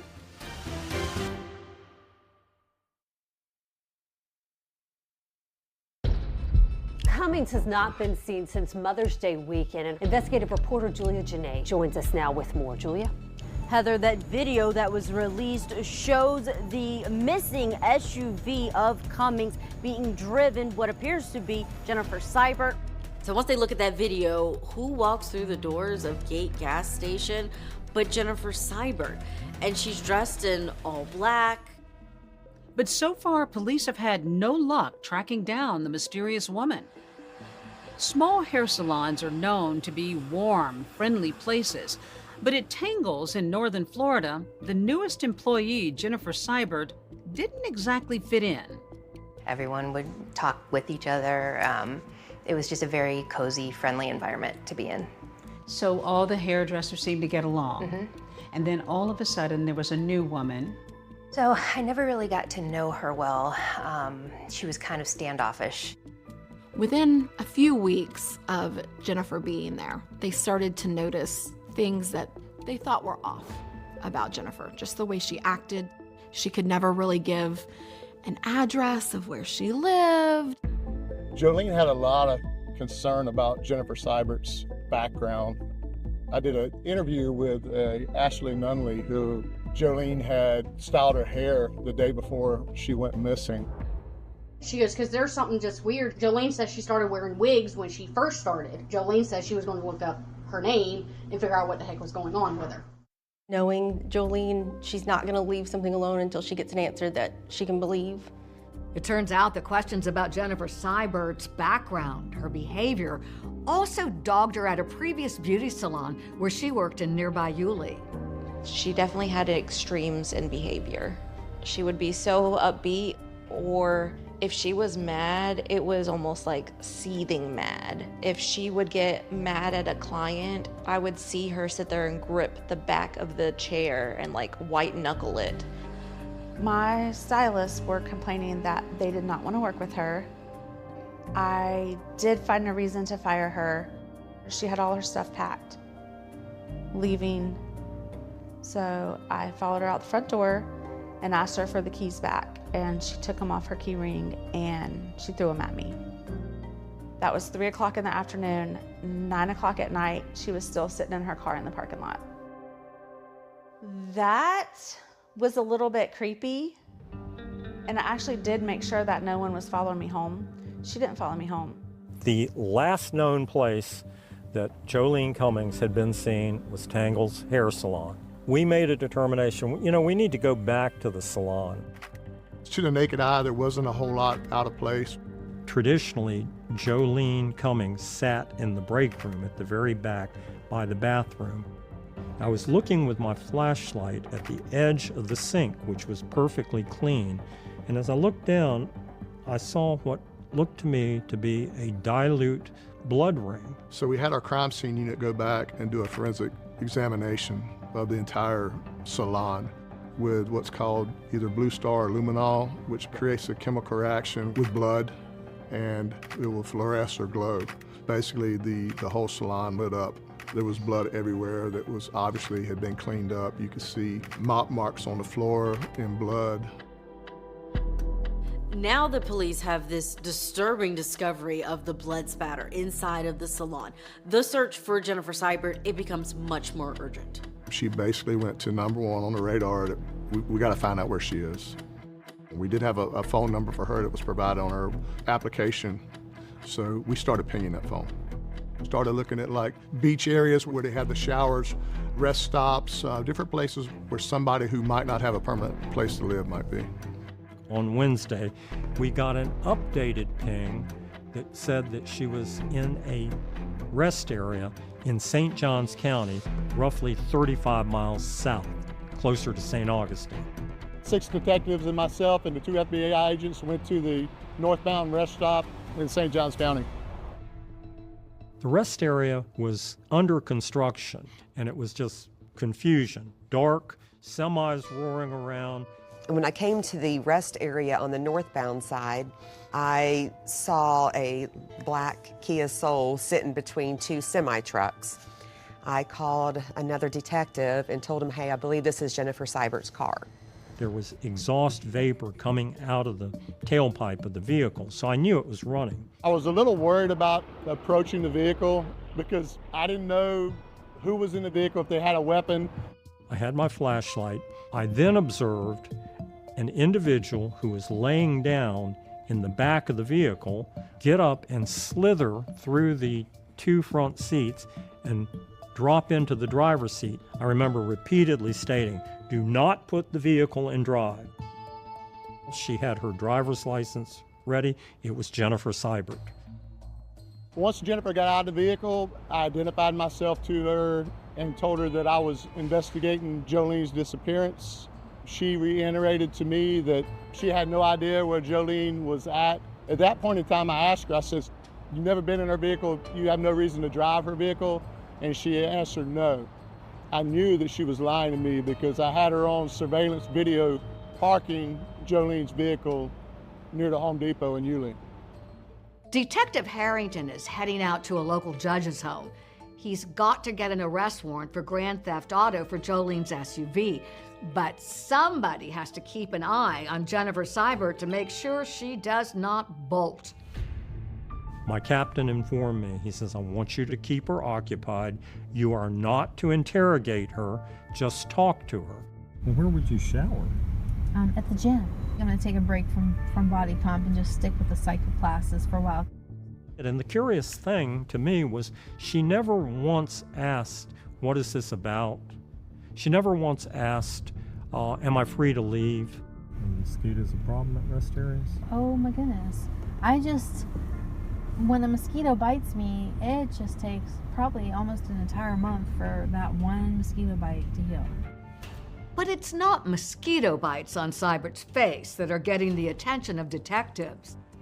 She had claw marks on her face. She had Band-Aids on her face. It looked like to me that she had been in one hell of a fight. Back at the station, she appears oddly relaxed and in a good mood when she's talking to officers, not the suspect of this intense missing person search. She was very open, communicative, actually laughing, joking. Those hurting you? No, they feel great. You can put them on tighter if you want. Whatever you want to do. But nobody could have guessed what would turn up in Seibert's background and just how entangled her past was. It was bigger than I imagined. It was like flipping a switch. This is a woman who was reported missing by her own mother decades before this happened in 2004. I had 2 IDs at the time. I had myself and then my other ID. And once detectives start digging into the background of this woman, they discover she's not at all who she claims to be on a number of levels. In fact, she had been using up to 18 different aliases and had lived in over 30 cities. No one had any idea how truly just unhinged that she was. And there's more surveillance video of Jennifer Seibert. But will it reveal the fate of missing hairstylist Jolene Cummings? Do you think it was a conspiracy or a lone gunman? To me, it's a much bigger story than the Kennedy murder. Is this mystery ever going to get solved? Who killed JFK? Monday night on ABC.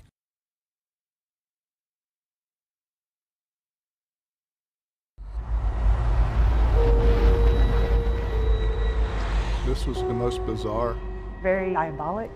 Truly unhinged. Watching Jolene's disappearance play out on TV was stressful. Missing mother in Nassau County. Jolene Cummings was dangerously close to discovering that Jennifer Seibert was not Jennifer Seibert. Jolene said there's something going on with her. I'm gonna find out. She had stolen the dead child's information and created a false identity.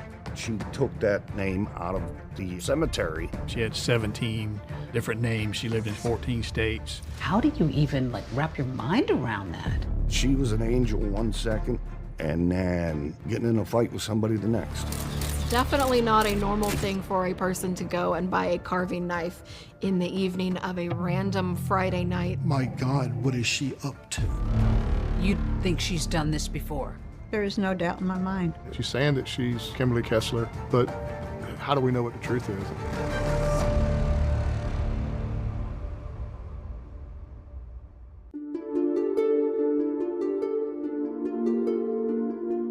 Well, it was her birthday and it was Mother's Day.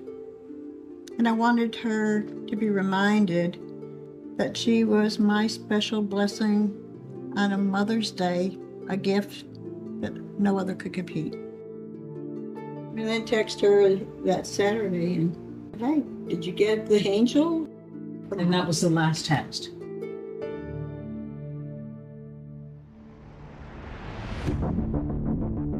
Ann Johnson's daughter, 34-year-old Jolene Cummings, has been missing for 4 days now, and police have found no sign of the hairstylist. They've questioned and cleared both her ex-husband and former boyfriend in her disappearance. Crime scene detectives went to Tango Salon to look a little closer. You could see that there had been a struggle and smears of blood all over the salon. Now we know there must have been a big fight in that salon. You always want to know, in a missing persons case, the last person to see the victim, and that was a coworker by the name of Jennifer Seibert. Jennifer Seibert became the focus of the investigation after she was spotted on surveillance footage, abandoning Jolene's vehicle in a parking lot and then walking into a convenience store to call for a taxi. Detectives managed to track her down and arrest her. The charge you were arrested on is a grand theft auto charge. You knew that, correct? Yes. You're not charged with anything else, okay? But something happened to Jolene. Right out of the gate, Jennifer Seibert sits down in this interrogation room and she drops this mind twister on detectives. She tells them that her name isn't actually Jennifer Seibert. My fingerprints, they come up as Kimberly Lee Kessler, so I would prefer to be called Kim. The last time I got picked up was back in 1999 and I bonded out. So you've actually kind of got you've got a history under that name? I'm ready to go back to being myself. Kimberly Lee Kessler. Okay. Kind of a silly middle name, isn't it? It's like my mom stuttered. So right now we were taking in who is Kimberly Kessler at this point. I'm 50 years old. Looks are deceiving. You have any children? I do. I have a son. That's what got me running in 1999. Child Protective Services snatched him while I was at work from the babysitter, and that really sent me over the edge. Then there's this next shocking moment where she tells detectives that she dated someone who was wanted by the FBI. He robbed banks. I was working as a topless dancer, and he was with me whenever he called somebody and they said, the FBI is looking for you. And he's like, oh my God. And then he tells me everything. Oh, I robbed these banks. So I'm like, you what? And I hid him in my apartment, and that was like kind of almost the beginning. She loved to brag about her past, and She was very proud of that. She had been running for the past 20, 25 years and didn't want to be found. It's a bombshell, but is it true? Are you okay if I ask my crime analyst to run the name? Do it, please. You'll see my mug. I'll look a lot younger then. And thinner, too. I won't be 200 pounds. Well, it's unusual when someone that is a person of interest is just joking around, acting like nothing's wrong, nothing's going on. And during the interview, I kind of wanted to let her talk as much as she wanted to, but at some point in time, I knew I had to ask her about Jolene. Did you guys ever hang out after work? Did you ever go anywhere together? Did she ever allow you to use your car? No. Her demeanor changed. She became evasive. You accused me the other night of, you're like, where's Jolene at? So, and I do not know where she is. I think you know where Jolene is. We're going to find out what happened. You can help me do that. No, I cannot. Whatever fury may come. So let me reply this way, and you may not like the answer. I would like legal counsel. With Jennifer Seibert now refusing to talk, it's up to investigators to determine fact from fiction. Who is she really? I mean, she's saying that she's Kimberly Kessler, but how do we know what the truth is? I mean, she's obviously very complex. When they researched her background, they found out she was actually someone who had been reported as a missing person decades before, in 2004, by her own mother in Butler, Pennsylvania. So detectives call Connie Kessler, who they believe to be Kimberly's mother, hoping to learn more. We do have someone that is claiming to be Kimberly Kessler, and that is your daughter, is that correct? Yeah. Okay. The last time I heard from her was in 2004, and it was on an answering machine. She'd been having trouble with her boss, and then there was no way to get back in touch with her, so all I could do is wait. Detectives are quickly discovering that the woman they have in custody, claiming to be Kimberly Kessler, has used a host of different aliases over the years, seemingly random names. But Connie Kessler adds yet another twist to this increasingly strange story, explaining how her daughter had allegedly picked one of those names. She went to visit her dad at a cemetery. She picked a name off from a little girl that died near her father. Do you know the name she picked? Yeah, it was Pamela Bean Cleaver. She could be anybody. So we conducted a DNA test. The FBI actually took a DNA out of Kimberly Kessler's mother's home, and it came back that it was a match, that she was Kimberly Kessler. Well, if that's the case, then who exactly is Jennifer Seibert? And once again, Detective Rose discovers there was an absolutely chilling answer to that question.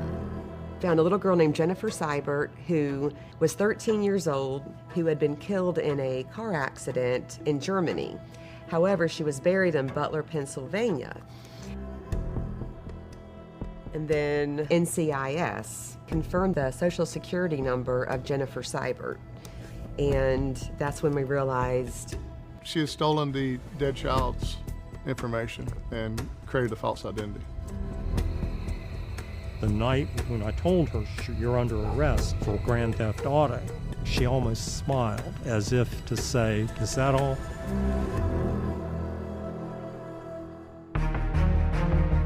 Police are just scratching the surface in their search for a missing mom, and now they're about to dig up a tangled tale of chaos beyond what they could have ever imagined. I saw something about stabbing you in the leg. Can you tell me about that? In hindsight, I should have ran.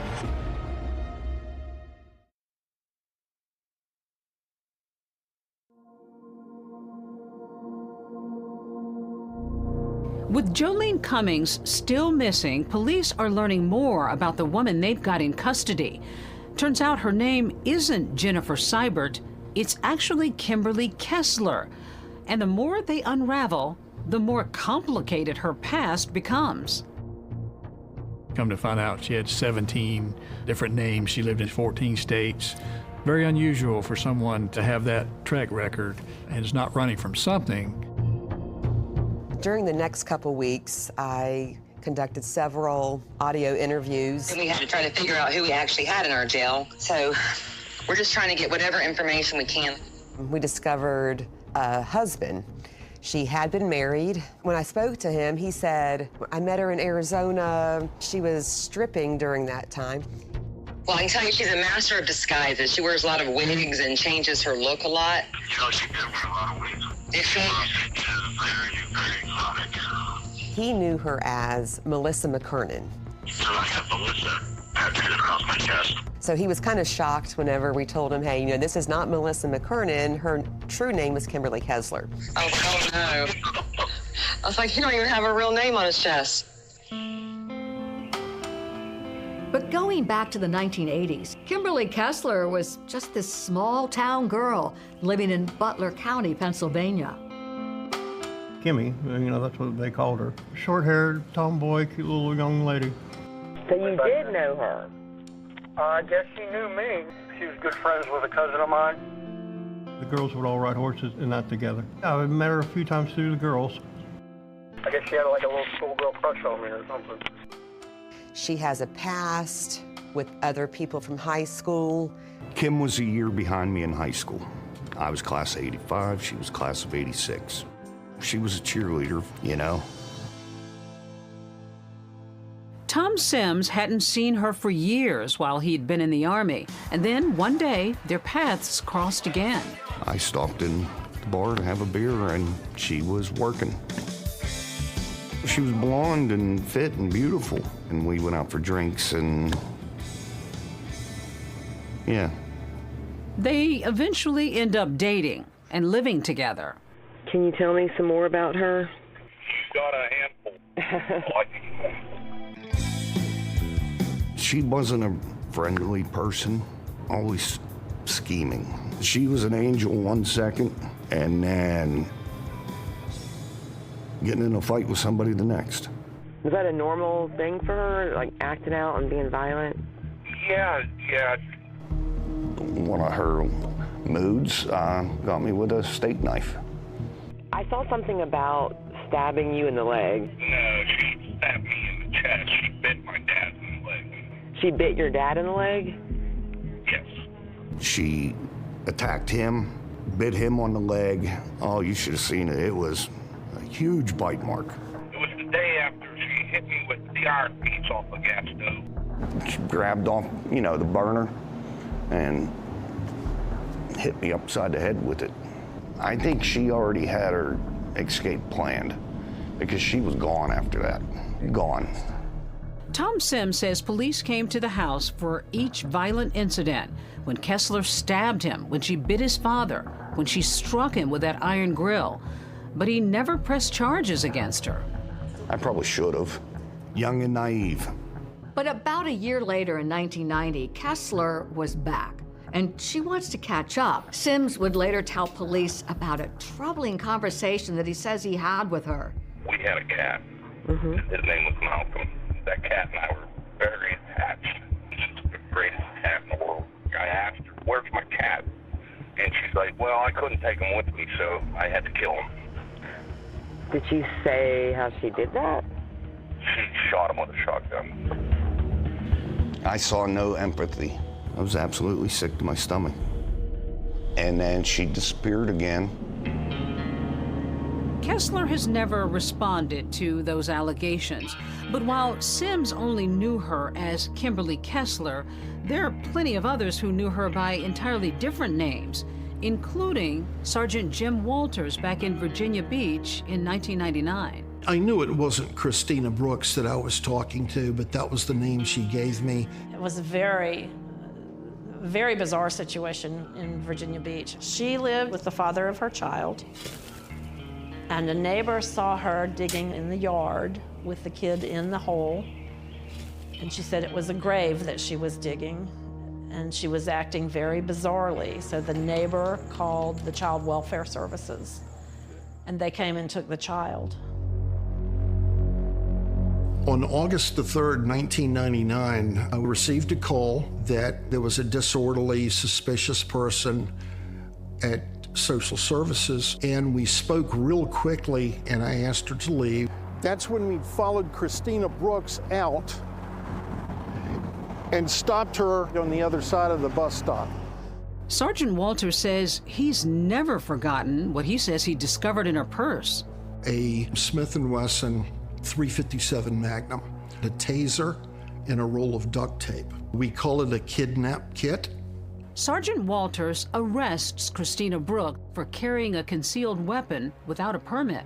Found out later that she was released on her recognizance, and of course, gone. It gave me chills. My God, what is she up to? Turns out she was up to a lot. Remember that childhood friend, David Trempis? By 2018, he was living in San Antonio when he says he got a message on Facebook from a woman in Florida. I got a friend request from Mia Stone, and I accepted it. She told David Trempis that she wanted to help him out. He was kind of going through a custody battle with his child. She's real persistent. I told her, well, if I ever come down to Florida, I'd meet you. And the very next day, bam, she was here. She just got there overnight. That was kind of freaky in itself.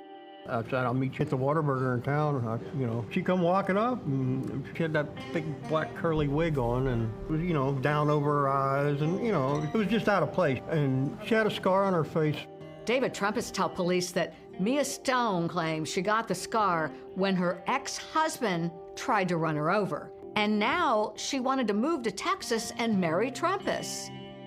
But she wanted to move in with me. That's why she was up here. And I just kind of played it cool and said, it was great to meet you. And then, well, I got the hell out of there. It's time to go. About a week later, Jolene Cummings goes missing. Not long after, Trempis says he got a call from the sheriff's office in Florida asking if he knew a woman named Mia Stone. She also goes by the name, there's like 18 names. Mia Stone, Jennifer Seibert. Her true name is Kimberly Kessler. That girl's name's really Kim Kessler? Yes, sir. She never let on to that. Her real name was Kim Kessler. So investigators are left to wonder, had Jolene figured out Kessler's grand deception? No one had any idea how truly evil she was. And had Kessler retaliated by doing the unthinkable?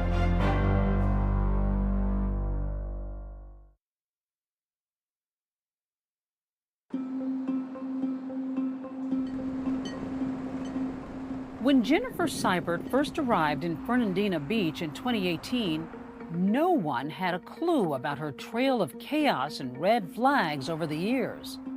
Let me tell you what, Jolene was very inquisitive, very intuitive, and when she said someone's fake, it's like, you're putting on an act, or you're not who you say you are. So was Jolene on the verge of discovering the real story about the woman now known as Kimberly Kessler? I believe 100% that Jolene was going to check to see who she was. Investigators uncovered text messages Jolene had sent about the new employee, suggesting there was something off about her that she couldn't quite put her finger on. Did you get a vibe between the two of them when she was in the salon? Yeah, Kimberly was kind of standoffish, and there was definitely some tension between them.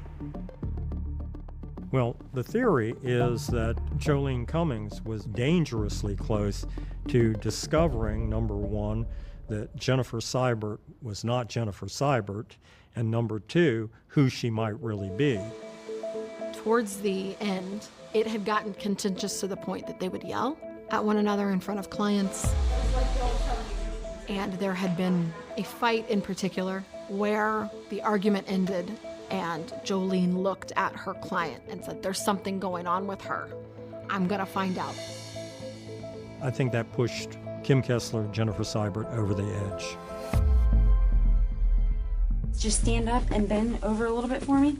With Kessler in custody, detectives began searching her phone. Her phone was definitely an insight into where her mind was, leading up to the moment that Jolene went missing.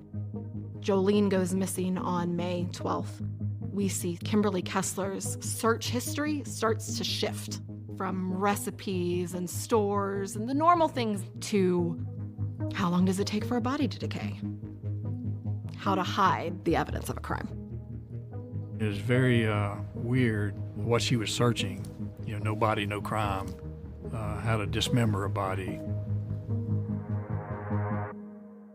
No one had any idea how truly evil she was, how truly unhinged that she was.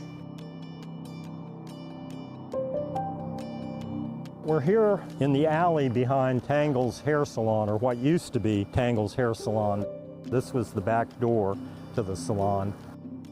And it's in that alley where detectives find another huge clue.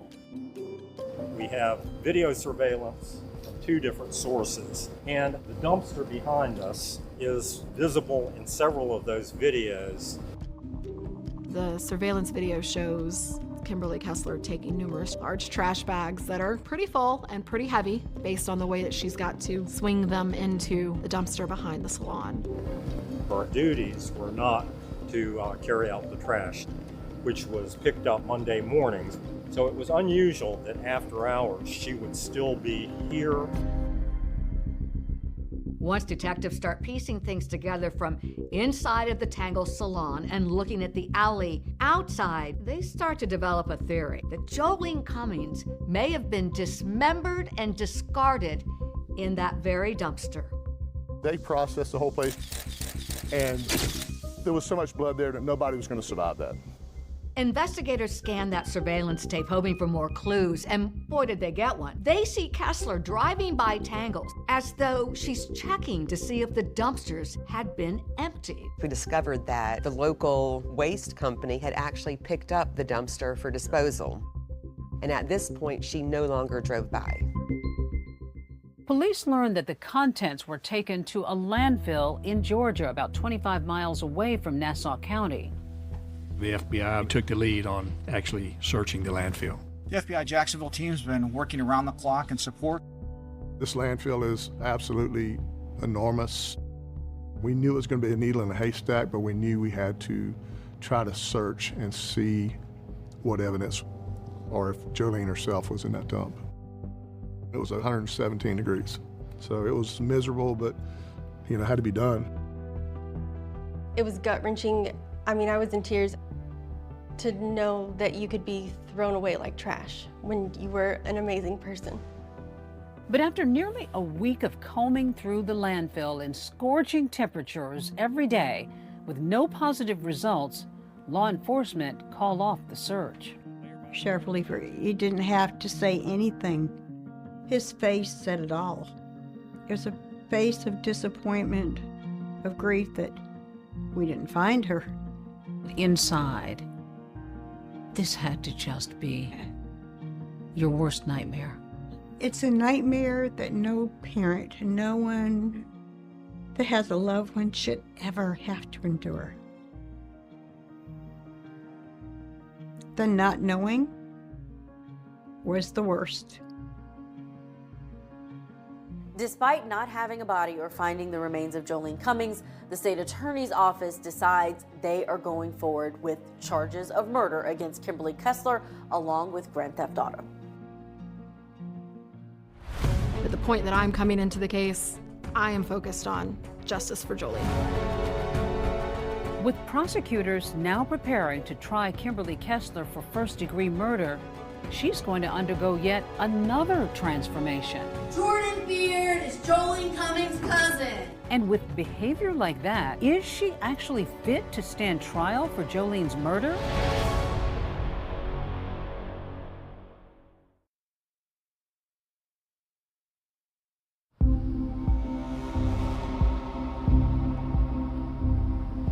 Kimberly Kessler has been charged with the murder of Jolene Cummings. And while she's being held, let's just say she isn't exactly a model inmate. So Jennifer Seibert was brought here, and she's booked and held in this area. What was she like as an inmate? She was hateful, mean. She did not like us. She would do the craziest things. She actually ripped her smock off and completely got naked, started smearing feces all over herself, and it just went from there. She then decided it was a great idea to throw it at us. So we were in there dunking, diving, trying to get away from it. At a point in time during her incarceration, she began a hunger strike, went from 170 pounds to down around 80 pounds. But her bizarre behavior didn't stop there. Jordan Beard is Jolene Cummings' cousin. At pretrial hearings, Kessler would disrupt the proceedings, yelling about her representation, yelling about her treatment in jail. Jordan Beard is Jolene Cummings' cousin. Her contention was that one of her defense attorneys was cousins with Jolene Cummings. Jordan Beard is Jolene's cousin. But Judge James H. Daniel rules that this is false. There was no relationship between Jordan Beard and Jolene Cummings or anyone in Jolene Cummings' family. Kimberly Kessler now has to watch the proceedings on a video feed from jail. And because of all that seemingly unhinged behavior, she's declared mentally incompetent to stand trial. We had a hearing to determine whether she was mentally competent to proceed to a trial. And we presented evidence to show that she was delusional, she was mentally ill. Kimberly Kessler had a lot of strange tendencies, and prosecutors did not believe it. They felt that she was putting on an act in order to avoid having to face the charges against her. I actually went over there one day while she's not eating, and I wanted to talk to her, and I determined right then that she was putting on an act, trying to let everybody think she's crazy. As time goes by, more hearings are held to make a determination as to whether Kimberly Kessler is competent to stand trial. A judge is now weighing whether murder suspect Kimberly Kessler is mentally competent and whether she'll need to be force-fed. At these hearings for competency, there was a psychiatrist who testified as to whether or not Kimberly Kessler could be a part of her defense and ultimately be competent to stand trial. And you have found Ms. Kessler intelligent and strategic. Some of the things that she does are very intentional. What I mean is that her behavior is something that is thought out and organized. Even Kessler's jailers were brought to the stand to say that they believed she was completely rational. Was Ms. Kessler capable of communicating her thoughts and her needs to you? Yes, ma'am. A high-profile murder suspect is competent to stand trial. That's according to doctors at a Florida hospital. I felt like she was choosing to do this for whatever reason, and it was not the product of some mental health disorder. Finally, after 3 long years, Jolene Cummings' family is in the courtroom, about to get their chance at justice. Kimberly Kessler, a former co-worker of missing Nassau County mother Jolene Cummings, is charged with first-degree premeditated murder. The trial was very much anticipated. Jolene's mother was very popular. She knew a lot of people, and a lot of people supported her. And it was a very tragic and traumatic situation for her. And the news covered it pretty relentlessly. Just as this trial begins, it's almost immediate that Kimberly Kessler starts having her typical outbursts in the courtroom. I refuse the public defender's office. They appointed Jordan Beard, Jolene Cummings' cousin, as my public defender. They appointed Jolene Cummings' cousin as my public defender. What, you don't want the public to know that? She will be downstairs as she's been through the proceedings thus far. There are critical stages in a proceeding where the defendant has to be present. Trial would be certainly one of them. However, it's also my job to make sure that the state has the ability to prosecute a case. The judge decides to excuse Kimberly Kessler from the proceedings, and now there's the opportunity for the state to actually get started with their opening statement. The following evidence will establish premeditation beyond a reasonable doubt. Premeditation that the defendant planned Jolene Cummings' death. But as Jolene Cummings made plans for the next day of her life, the defendant had planned Jolene's death. Prosecutors are about to present the heart of what they insist is a pre-planned murder case. Video of a shopping trip, and what Kessler is buying will chill you to the bone.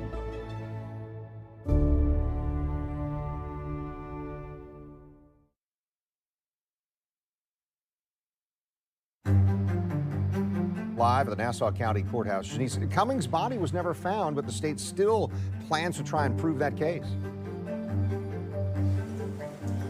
The prosecution begins laying out their case, and it relies heavily on circumstantial evidence and surveillance video. CSU used luminol to find evidence of the defendant's cleanup of Jolene Cummings' blood. The luminol will glow blue to indicate the presence of blood. You will see the evidence of blood from the stylist chair mat nearest the reception desk, through the salon, to the restroom near the back door. Prosecutors argue that after spending hours cleaning the bloody crime scene, Kimberly Kessler, known at the time as Jennifer Seibert, went to Walmart to buy a set of items that paint a truly macabre picture. The Walmart video and receipt, which are evidence that at 8:57 p.m., the defendant used her credit card. There is an overhead shot of Jennifer Seibert in this dark shirt, her hair pulled up into this bun. And what's most interesting is that you can see specifically what Jennifer Seibert is scanning. She's scanning a large bottle of ammonia. She's scanning rubber gloves. She's scanning a large box of outdoor style trash bags. And she's scanning an electric carving knife. This is not Thanksgiving. What is she buying this knife for? And I'm like, oh my God, she dismembered her. Prosecutors say that this evidence ties into what they found behind the Tangles salon. What are we looking at here? That is Kimberly Kessler. She was not for the thing. In my opinion, Jolene was dismembered in that salon. Her body was then disposed of through trash bags, through different things that Kimberly Kessler ended up throwing in a dumpster.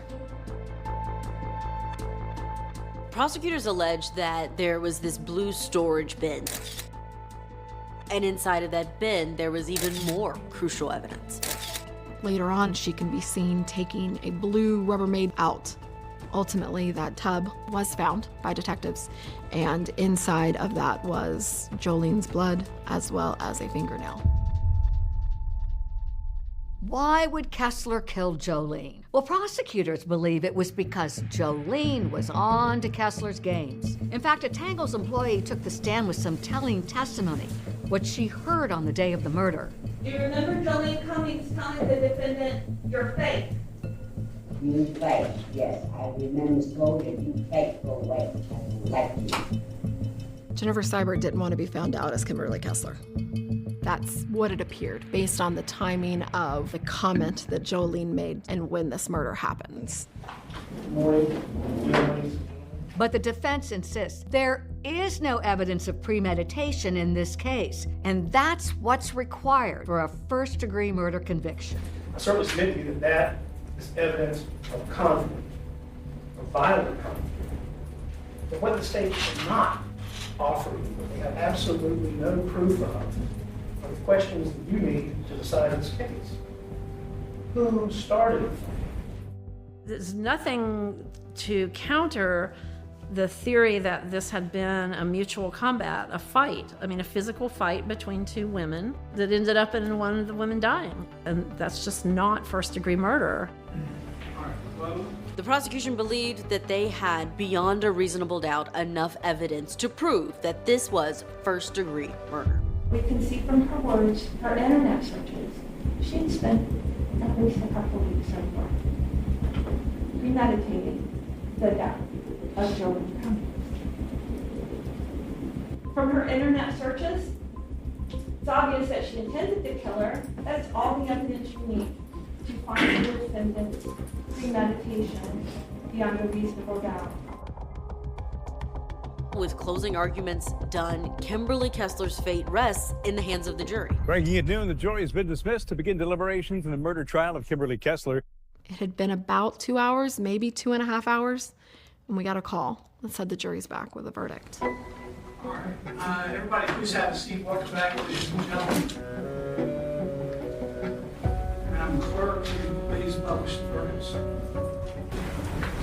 Ford versus Kimberly Kessler, aka Jennifer Marie Stywart. Verdict count 1, first-degree murder. We, the jury, found the defendant guilty of first-degree murder as charged in the indictment. I think Anne was relieved. It brought her some closure. It was an emotional moment. It's been a long 3 years. We miss Jolene every second of the day.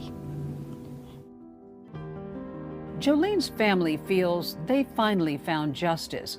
But with Kimberly Kessler's trail of deception and mayhem, police have a lingering question. Could there be more victims out there? I believe she's running from something.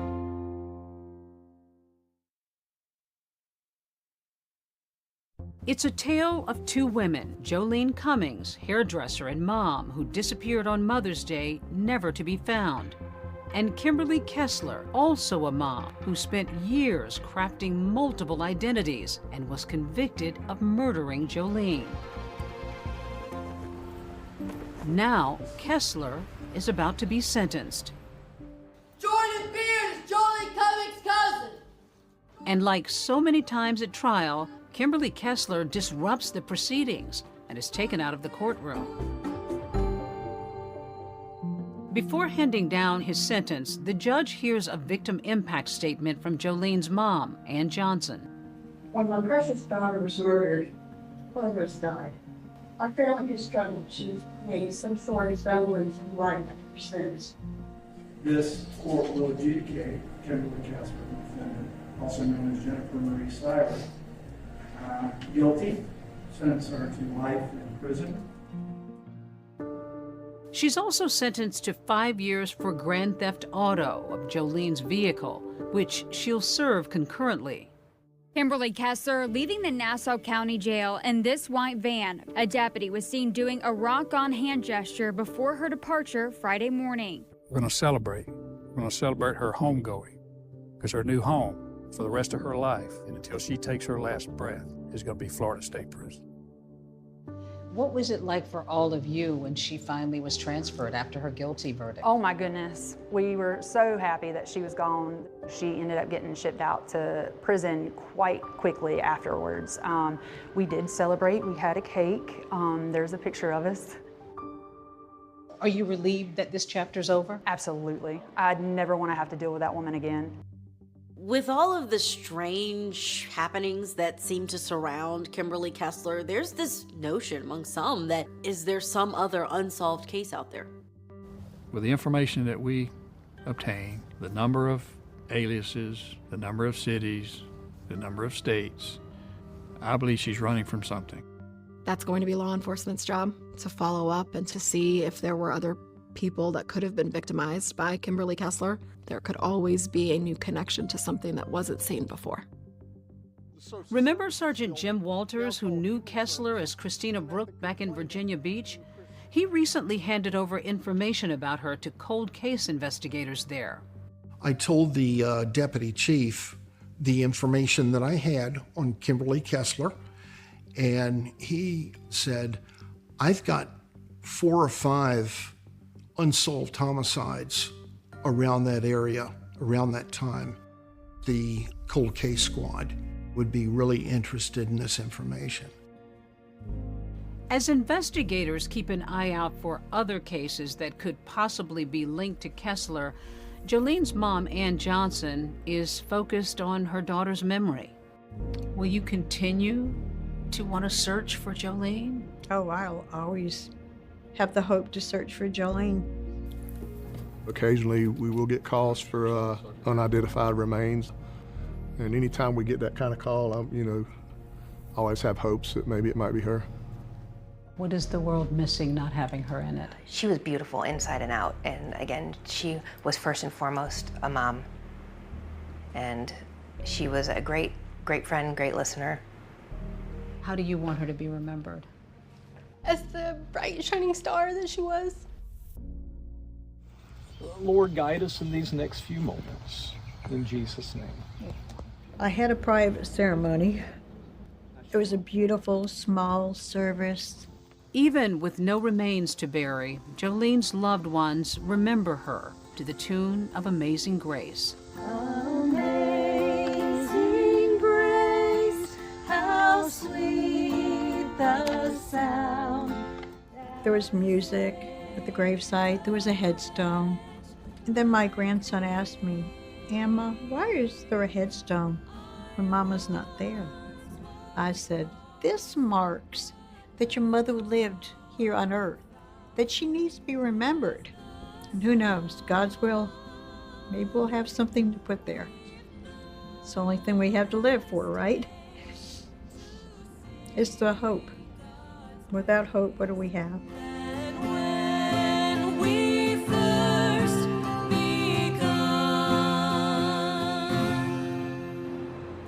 Jolene's mom, Ann, telling me, David, that she hasn't given up on the hope of possibly finding her daughter's remains, with the hope of having a true burial after all these years. Let's hope for her. Kimberly Kessler has filed 2 appeals since her murder conviction. Both were denied. Her life sentence carries no possibility of parole. That is our program for tonight. Thanks for watching. I'm David Muir. And I'm Deborah Roberts. From all of us at 2020 and ABC News, good night.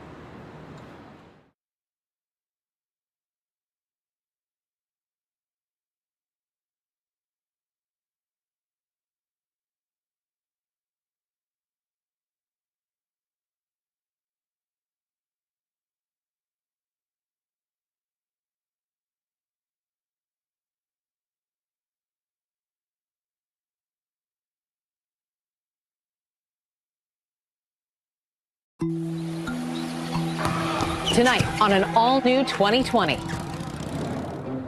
The saga of Mike and Dahlia DiPolito was so outrageous, so unbelievable. Their relationship was like a powder keg. Those two had such sexual attraction. The reality show Cops is there waiting to capture every second. This is Sergeant Frank Ramsey, Boynton Beach Police Department. Okay, I'm sorry to tell you, ma'am, he's been killed. He's been killed. Can you imagine you come home from a simple morning at the gym and you find out that your husband's been murdered? I can't listen, man. Listen, is there anybody that you know that you think would want to kill your husband? Did you ever love Mike DiPolito? Yes. I married him because I loved him. Did you want your husband dead? No, absolutely not. I'm in intensive therapy now, just trying to cope with everything that's happened because it's hard. How do you explain then what we saw and what we heard on those videotapes? Sure you want to kill what he's doing? And that's when Dahlia DiPolito says the phrase that goes around the world. I'm positive, like 5,000% Charlotte. Okay. With evidence like that, what seems like evidence, how did she end up going to trial not once, not twice, Dahlia DiPolito walking out of 3 women, but 3 times? It is reality TV on steroids.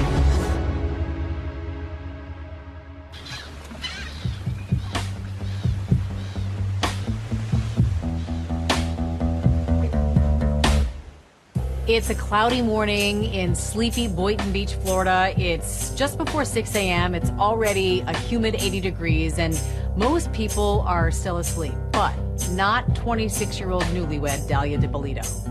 On August 5th, 2009, Dahlia and Mike DiPolito had just passed their 6-month wedding anniversary. He's in bed in the morning, and Dahlia gets up and goes to the gym at 6 a.m. The LA Fitness in Boynton Beach. He's groggy, it's early morning, he's still in bed. She tells Mike on the way out, I'm going to the gym, maybe I'll bring you Starbucks on the way home. In the middle of her workout, Dahlia receives a phone call from the Boynton Beach police. Sorry, I just missed your call. Please leave a brief message, and I'll return your call as soon as I can. This is Sergeant Frank Ramsey, Boynton Beach Police Department Detective Division. I need you to call me as soon as you can, ma'am. A few seconds after missing the call, she calls the number, and it's the Boynton Beach police asking her to come home. Okay, can you come right back to your residence, please? Yeah, I'm leaving right now. Is it okay? Ma'am, I'll tell you everything you need to know when you get here. There were cameras everywhere, including from the hit TV show Cops. She goes rushing up, looking very confused. You see her in her black leggings, her tight spaghetti strap tank top. Listen, we had a report of a disturbance at your house, and there were shots fired. Once she arrived, that's when she was told that her husband was killed. Is your husband Michael? Okay, I'm sorry to tell you, ma'am, he's been killed. He's been killed, man. And that's when she falls into his arms, wailing. She is screaming. She's saying, no, no, no, no, no. No. Try to calm down. No. Listen, right now what we need to get you. From the perspective of neighbors, they see this nice young couple, and next thing they know, something horrible has happened there. And they're all wondering, who would want to kill Mike DiPolito? Is it random? Is it somebody that could have come into my house? My name is Jillian Jalali, and I have a podcast called Court Junkie. This case has it all as far as true crime is concerned. Mike and Dahlia seemed to be a perfect match. It was truly a fairy tale. Dahlia's father was Egyptian and her mother was Peruvian. She was born Dahlia Muhammad. Dahlia comes from a religious family, very close-knit family. And when she was 13 years old, her family moved to Boynton Beach, Florida, where she essentially grew up. Boynton Beach is located in Palm Beach County. Well, that's a pretty glitzy county in Florida. When people think of Palm Beach County, they often think of Mar-a-Lago, where President Trump lives. He has that resort there. Boynton Beach, 15 miles away, is a typical American suburb. It's sort of a middle class, more of a blue-collar community. Dahlia lived in a gated community. She lived there with her mother. Some describe her as beautiful. She's certainly attractive, especially when she's got her hair and makeup done. I first met Dahlia DiPolito back in 2015. Has your story been told yet, truthfully? No, it hasn't. How would you describe your personality? Really bubbly, very, very friendly, really social. What types of values were you raised with? What was important in your family? We were constantly doing family activities, family vacations, and a lot of family dinners, big Sunday dinners. What were your hopes for her? To grow up, be married, be happy, and have kids. Dahlia grows up and she becomes supposedly a real estate agent. But the problem is that actually takes a lot of really hard work, and she's much more into the quick buck. I think she was a woman who early on decided there were certain things in life she wanted, and she was going to use her sexuality to get them. Money.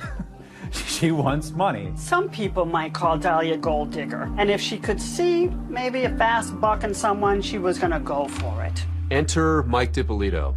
He says that when he met Dahlia, she was working as a paid escort. He meets her on a website called eros.com. He was ordering an escort to keep him company over the weekend. He ordered her like a pizza. Mike DiPolito is an interesting guy. Just like Dahlia, he wants a lavish lifestyle. He yearns for the finer things in life. Michael DiPolito was a muscular guy. He worked out, and he liked the high life, too. What was your initial impression of Mike DiPolito? Charming. What drew you to him? His personality. He was really, really engaging, and it felt a really strong connection. So, Mike DiPolito is a very likable guy. He's not afraid to be vulnerable. And he just seemed sort of like a guy you'd see at the gym, maybe not too bright, but working hard and trying to have a fun life. Mike describes his first meeting with Dahlia, that she was sweet, almost naive. Give me some insight into what it was like when you first met. We got into outdoor activities and stuff, and we got bikes, and we started biking together. What do you think Michael saw in you? My personality, who I was, my sense of humor. We talked about all kinds of things. We watched the news together. We were big movie people. We both love Starbucks, coffee drinkers. Mike had a very difficult upbringing, and I think he really yearned to feel loved and to feel safe and taken care of. He had this void that needed to be filled, and she made him feel like he had never felt before.